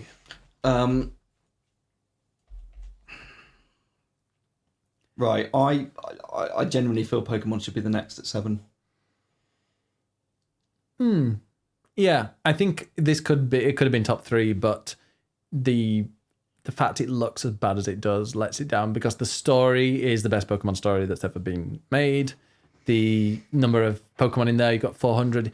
Even like the variety in how you can battle them, you can just send them things out to go and battle for you, like in Arceus was. You gonna show it? Well, what I mean is this is absolute bullshit. What is it? People are listening on the podcast, they can't hear. That, I know, I'm getting to it. I'm about to describe it. That is the Nintendo seal of quality. And I think that as much as, yes, it has a great story and all these things, this is Nintendo.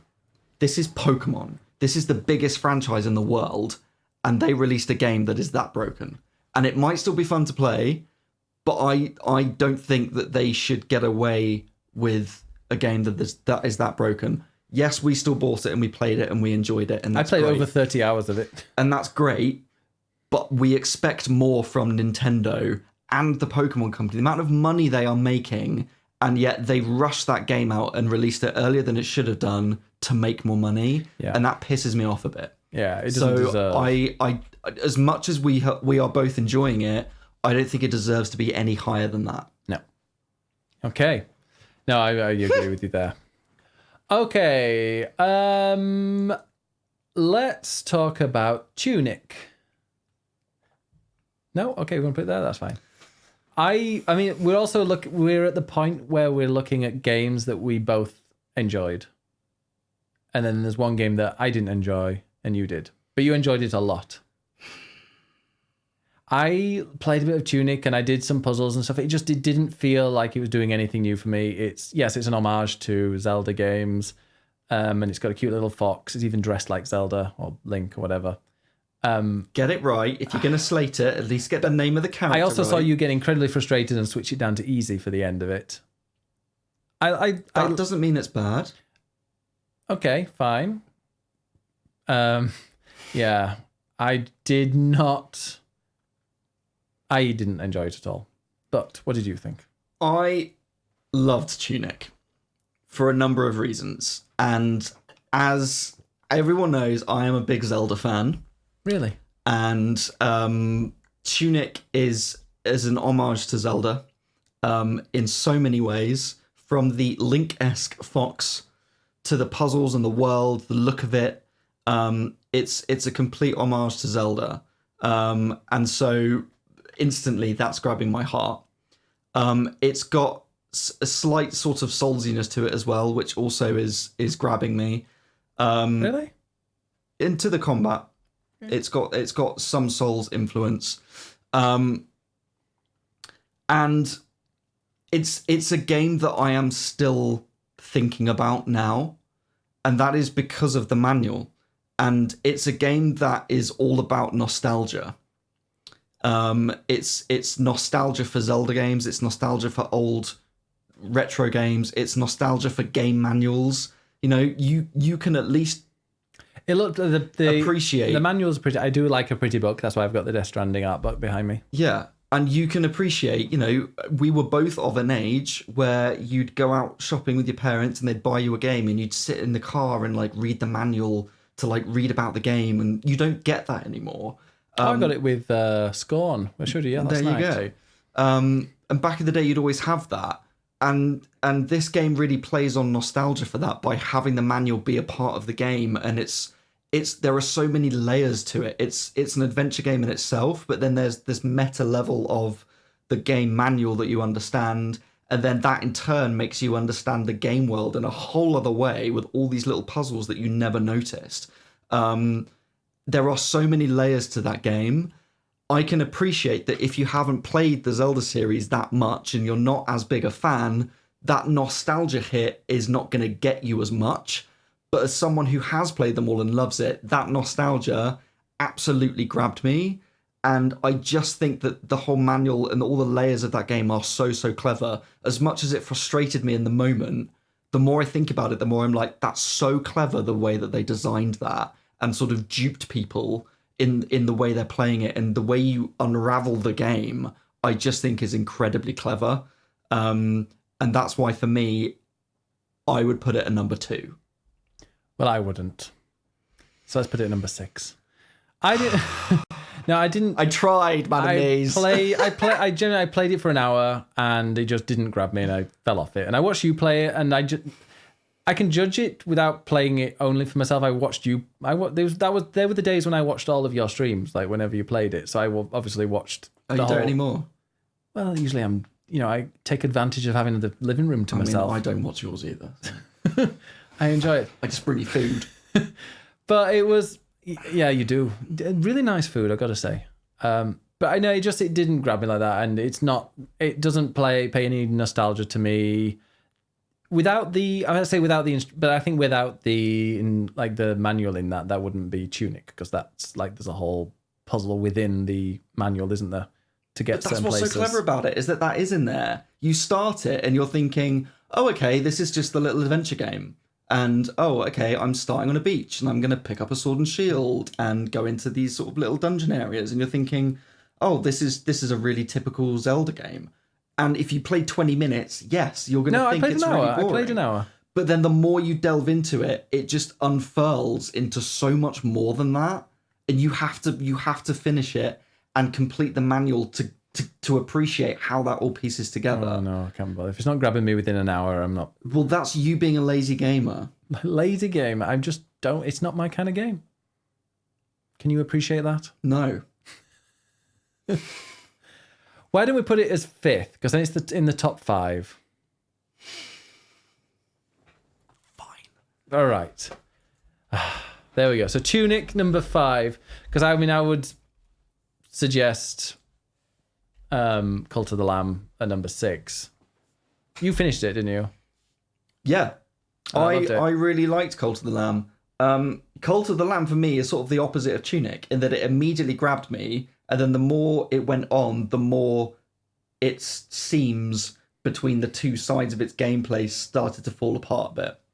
and I sort of just wanted it to end a little bit by the end. But the start of it was great, and I think it's a really clever, smart game. It's not as clever as Tunic, but it's in which case, sure, put Cult of the Lamb 6 because Tunic's higher. Cult of the Lamb is one that I would probably finish at some point. Maybe I'll just have a stream because it's with the Twitch integration, which I loved, and that's like another thing we both. Well, I used it with the Twitch integration. You didn't have Twitch integration, but I think the Twitch chat you named them after people in there. You never named one after me, did you? I kept popping in like hinting, but no, I never got one. Well, you had to ask in the moment. I don't like to ask. You should watch the stream. Yeah. I mean, I enjoyed it, and I loved when I was like when I played it, but I completed the first area, and then went about halfway, if not nearly all the way to the boss in the second area, and then just never had the real urge to go back and play it. As Monty says, like the Twitch integration, there's loads of stuff you can do in it, all these little mini challenges that add up. I think had you played it on stream more, if I'd finished and it, used the Twitch integration, I think I did. But when it worked, but then done that more to completion, I think you would love it as much as Monty does. Yeah, I think I would, and I enjoyed playing it. And I like the fact that we played it at WASD, and we're like, this game's really good. Yeah.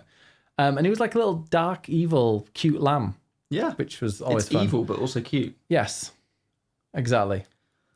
So now we've got a top 4, which include Elden Ring, Marvel Snap, Power Wash Simulator, and Stray. The chat's, Helia says, I can't believe how high Power Wash Simulator is.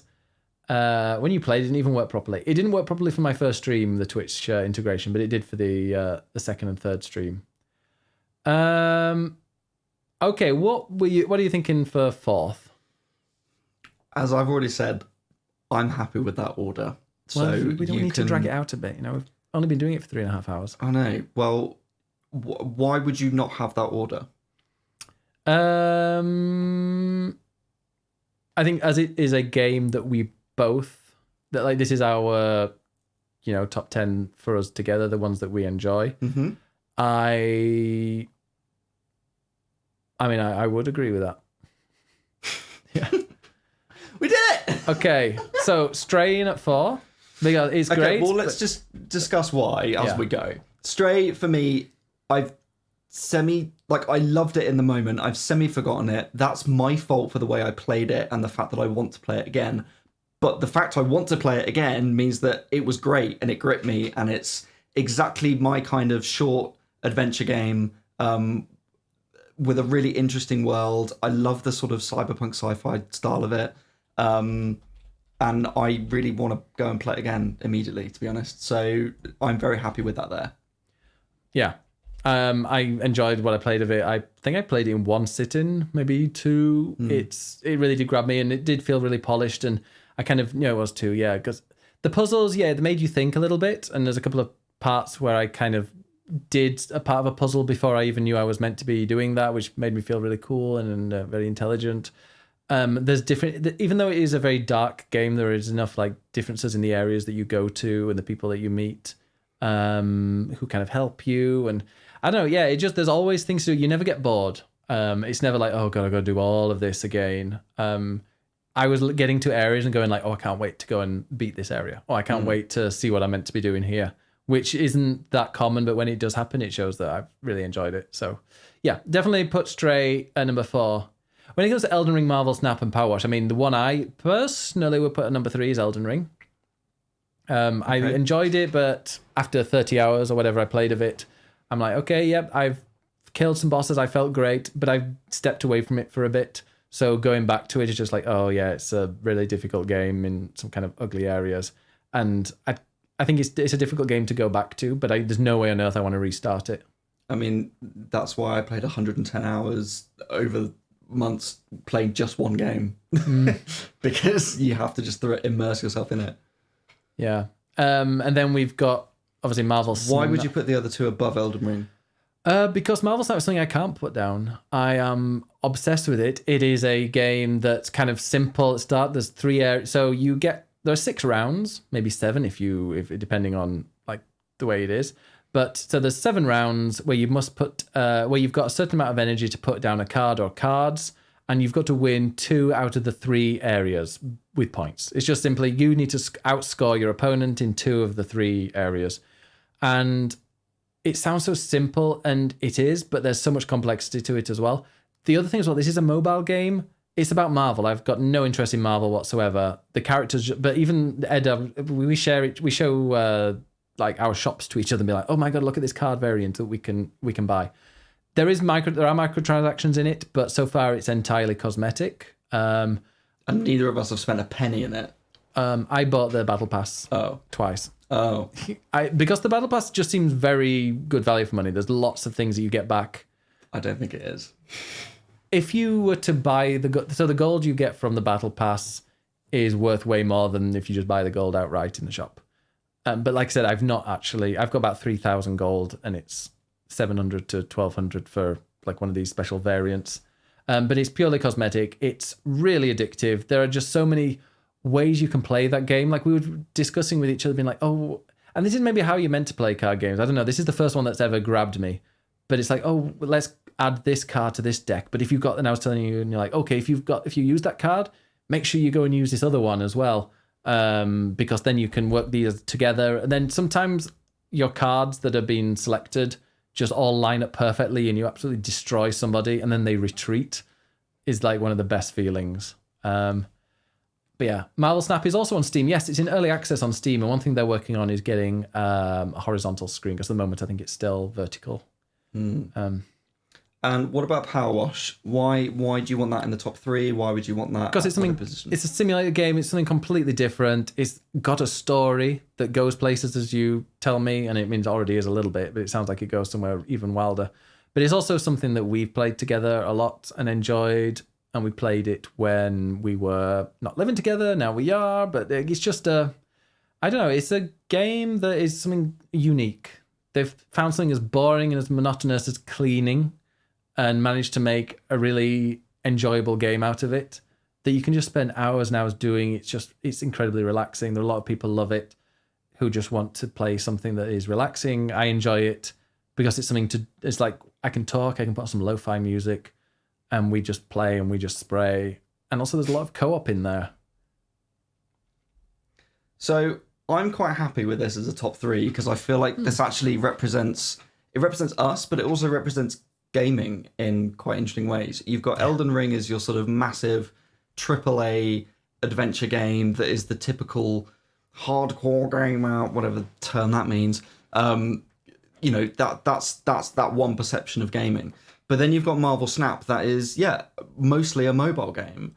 And that's not a bad thing. Like mobile games make far more money than anything else does. It's even in early access as well. Yeah, but there's so much of it there already. Just because you're sat staring at a little screen, just idly sort of playing away every now and again, doesn't mean that that's not a serious game or can't be considered in this particular list with these other games. I think that it's incredibly addictive, and it might be simple, but it's well made and really fun to play. So I am more than happy to sort of have that up there. And then you've got Power Wash, which is something you wouldn't presume would be a game, and yet it is a game. It is a game, hell yes. And as I saw you there, and as you've already said, I think it represents us. It's a game that we've both played on stream and enjoyed together. We got to see it earlier at WASD. I think it's fun for swapping joysticks with all the spraying. We got to give away a bunch of copies. All the innuendo. So I think that is a game that we will look back on this year and think, oh yeah, that was kind of significant for us playing that, which, and it is incredibly relaxing, and you would think it's not, but it is. For me, Elden Ring is absolutely the number 1 game of this year. And I think there is just no disputing that. Tell us why. Make me want to play it and make me want to pick it up again. And don't just say because you're going to help me. I mean, I will. Look, it's when you think of Game of the Year, there are so many different ways of deciding this, right? There's the game that is on a technical level, like the most innovative or most well created or whatever. I don't necessarily think that's Elden Ring. I'd probably go Tunic for that, to be honest. Elden Ring has its flaws. It's not a perfect experience. The longer I played it, the more I got kind of a bit annoyed by it towards the end. And I sort of wanted it to end, and it went on a bit too long. But if you're thinking of the game that has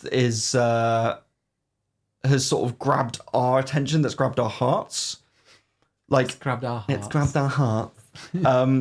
Elden Ring absolutely did for me. I was incredibly excited to play it. It's a game that I had a lot of fun playing and was really excited about and loved playing. It's the game that I personally have played the most. It's absolutely dominated my playtime. In a year where arguably there weren't tons and tons and tons of games that were released, it's the one that I've played the most over months and months. It's also, for me, the one that I've written about the most. It's dominated my work. I've written over 100 articles on it this year. So it's a game that absolutely has dominated the news. And I think it's dominated conversations. It's a game that has dominated social media. People are memeing about it. People are talking about it. And I think we talked about it a lot. If you look back to our podcast from the start of the year, we were playing it a lot. We were discussing, oh, have you done this? Have you done this, boss? What was your strategy? What class did you pick? We had other guests that came on who also wanted to talk about it. It's the game that everybody was talking about when it came out, and people are still talking about it now. It's the most talked about game of the year. And I think when in 5 years' time you look back and say, oh, what was released in 2022? Elden Ring is the one that is going to stick out. That's what people have played. And yeah, it might not be the hipster choice or the most interesting choice, but it's the biggest game of the year. And I just don't think there's any denying that. I agree. And I want to go and play it more. Yeah. I feel like, Ed should have to fight hard for his choices. Why? Because you're the ones that's very passionate. I feel like I've relented more than you here. You've what? I've relented more than you here. Well, I mean, I think the last years that we've done Game of the Year, and including this one, the number one Game of the Year is your Game of the Year. Isn't that not right? Final Fantasy VII Remake? That was your Game of the Year? No, not that year. That was Animal Crossing. Well, not in the... Go back and listen to the podcast then. And then we've got Unpacking, which is definitely yours. And now Elden Ring. Will Ed get a fourth year next year? Find out. No, but I'm happy for Elden Ring to be up there because I don't think I would be okay with Marvel Snap or Power Wash being number one. But I think for us, they are definitely there. But I also think, yeah, you're right. We look back. It is one of the most famous games of this year.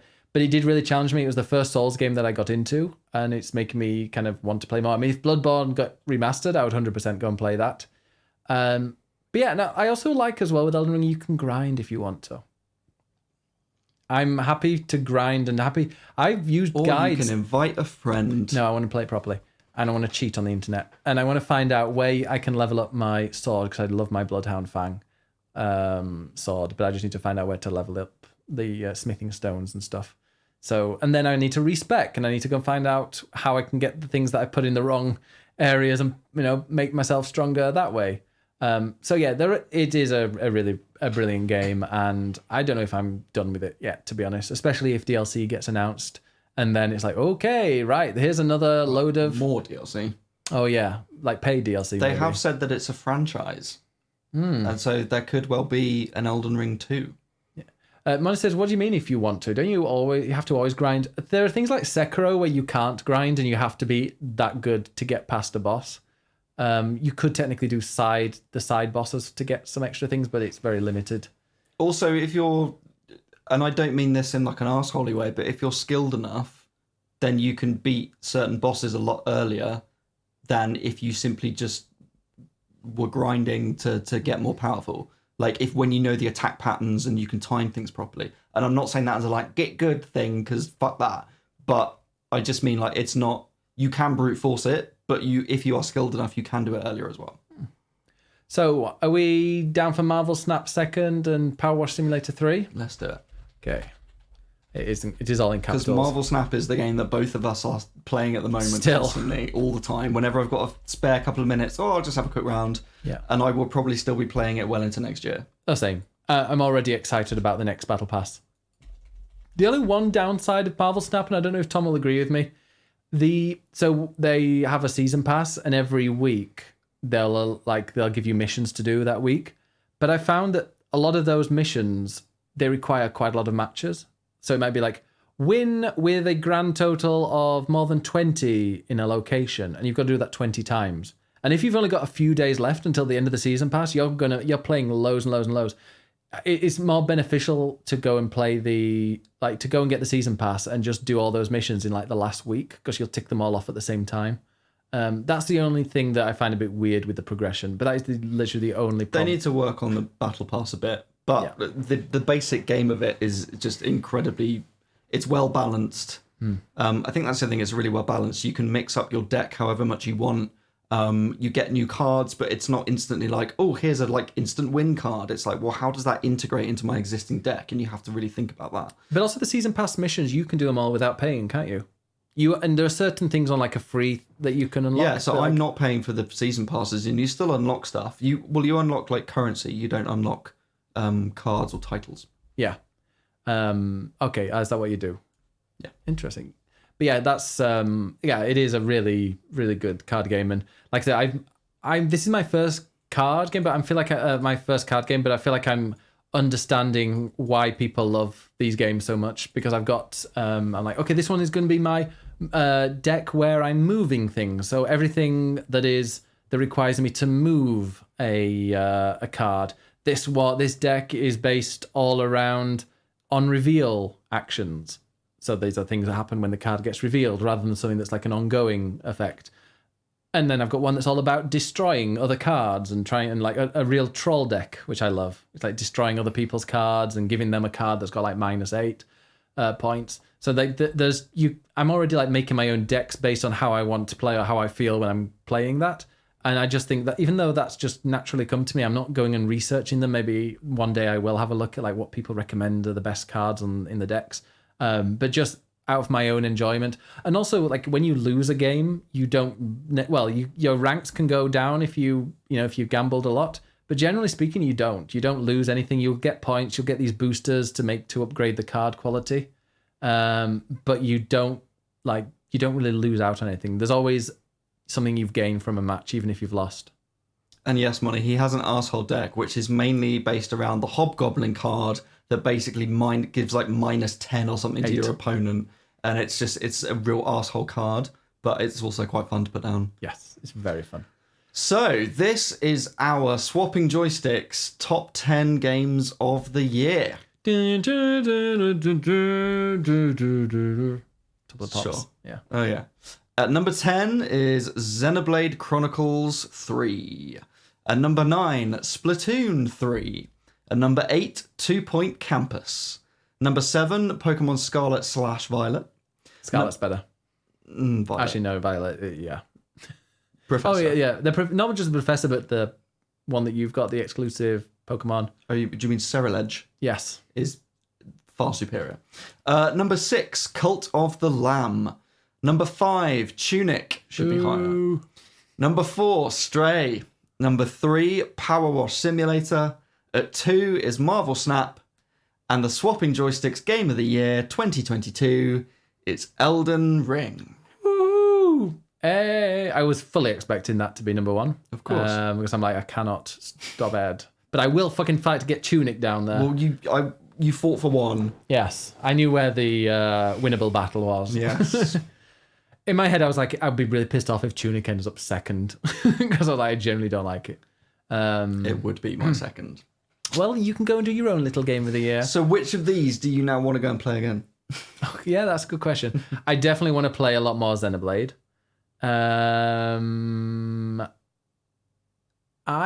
I'm intrigued in finishing Cult of the Lamb, but I'd probably do it on stream with the Twitch integration. Power Simulator depends on the mood. I mean, Marvel Snap I'm going to be playing all the time, no matter what. But yeah, why not Elden Ring? I also really want to play Elden Ring again, so I'll gladly help you out if you wanted it. No, I don't want it. I would actually really like to play Stray again. Okay, go do it. 2 hours. And I need to steal Xenoblade from you. When I finish it next year. No, the one game I need to finish now is Judgment, which is a game from quite a while away. Which I'm playing on my Steam Deck. I am. But we will talk about that in the next podcast. We will, which will be in 1 week. Because we're back weekly now. In 2023. Bloody hell. I know. Bloody hell. 2023. We are so close. And also, we need to go and play Frog Detective 3. Yes, I do really want to play Frog Detective 3. That's true. And this is the last... no, this is not the last stream for the year. We've got Friday Night Wrestling. And who knows, maybe because it's on... Like, Friday Night Wrestling will be on Friday, obviously. But I might end up just starting stream a bit earlier and playing some Frog Detective. If it's 2 hours, then sure, why not? Go for it. Exactly. All right. So, well, let's say an end to the podcast. And of course, then we'll stop the recording for the podcast and then end the stream. Ed, where can we find you? You can find me at ed_nights on Twitter and also on Twitch. And I'll be back streaming next Tuesday. To finish off Breath of the Wild. Oh my God. And you've got one thing left, right? We still need to do the camel. Oh, yeah, that's right. I've dabbled a little bit just to like do a few extra shrines on the side, but I will be jumping back into the camel and then we will go fight Ganon and see how quickly we can do it. Excellent. I'm looking forward to it. I might actually watch that, or at least I'll stick it up on the phone and just leave it. Thanks. Where can people find you, Ben? They can find me at Biggest Bennis everywhere. I'm Biggest Bennis1, though, on Twitter. And I just handed in my resignation at my job. And what? I will let you know. I will let you know what my job is as soon as I can. Will we know by next week? No. Oh. So, yeah, you'll have to wait a little bit longer. Well, I want to maybe wait until the first day. Oh, okay. Yeah, I want to go. Just news incoming. Exactly. But yeah, keep everything fingers crossed because I'm still waiting for the references I know have been sent back and they're all very positive. So it's just kind of a formality. But, I won't be happy until everything is signed and ticked and all the boxes ticked and everything like that. So yeah, stay tuned. It is exciting and it is in gaming. All right. Congratulations to Elden Ring. Well, let's just do a very quick thing. So Elden Ring is our Game of the Year 2022. And the community game of the year was Stray. So good for them. They got that. Best game you'll never finish, Elden Ring. Although we now put it as the game of the year. Well, you finished it. Well done. Oh, I finished it. Best game you can't put down, Marvel Snap. Dolph Romantic was the best cozy game. Best music was Pokemon Scarlet Violet. Let me just make that all bold. And hottest character was Pablo from Coral Island. I was a teenage exocolonist. Oh, no, sorry. Coral Island was the best LGBTQIA plus representation. Best story was The Quarry. Best game to watch on stream, Cult of the Lamb. Most in need of a sequel, Stray. And most unique art style went to Cult of the Lamb. I feel like there's a lot of Cult of the Lamb, a lot of Stray. People know what they like. And Elden Ring in there. Excellent. Exactly. All right, so. Well, we will see you on Friday for some... now we're very zoomed in. We zoomed in, I guess. We'll see you on Friday for some Friday Night Wrestling. And we will see you all next week for the first Swapping Joysticks podcast of 2023. Go to swappingjoysticks.com, or even better, just go to my Twitter, click on the link tree. And actually, if you click on the link tree on my Twitter, it gives you like all the places that you can subscribe to the podcast on. If you would like to listen to it on Spotify or on Apple Music, that's where you can find us. Nice. So thanks very much for listening. See you all next week. Keep swapping.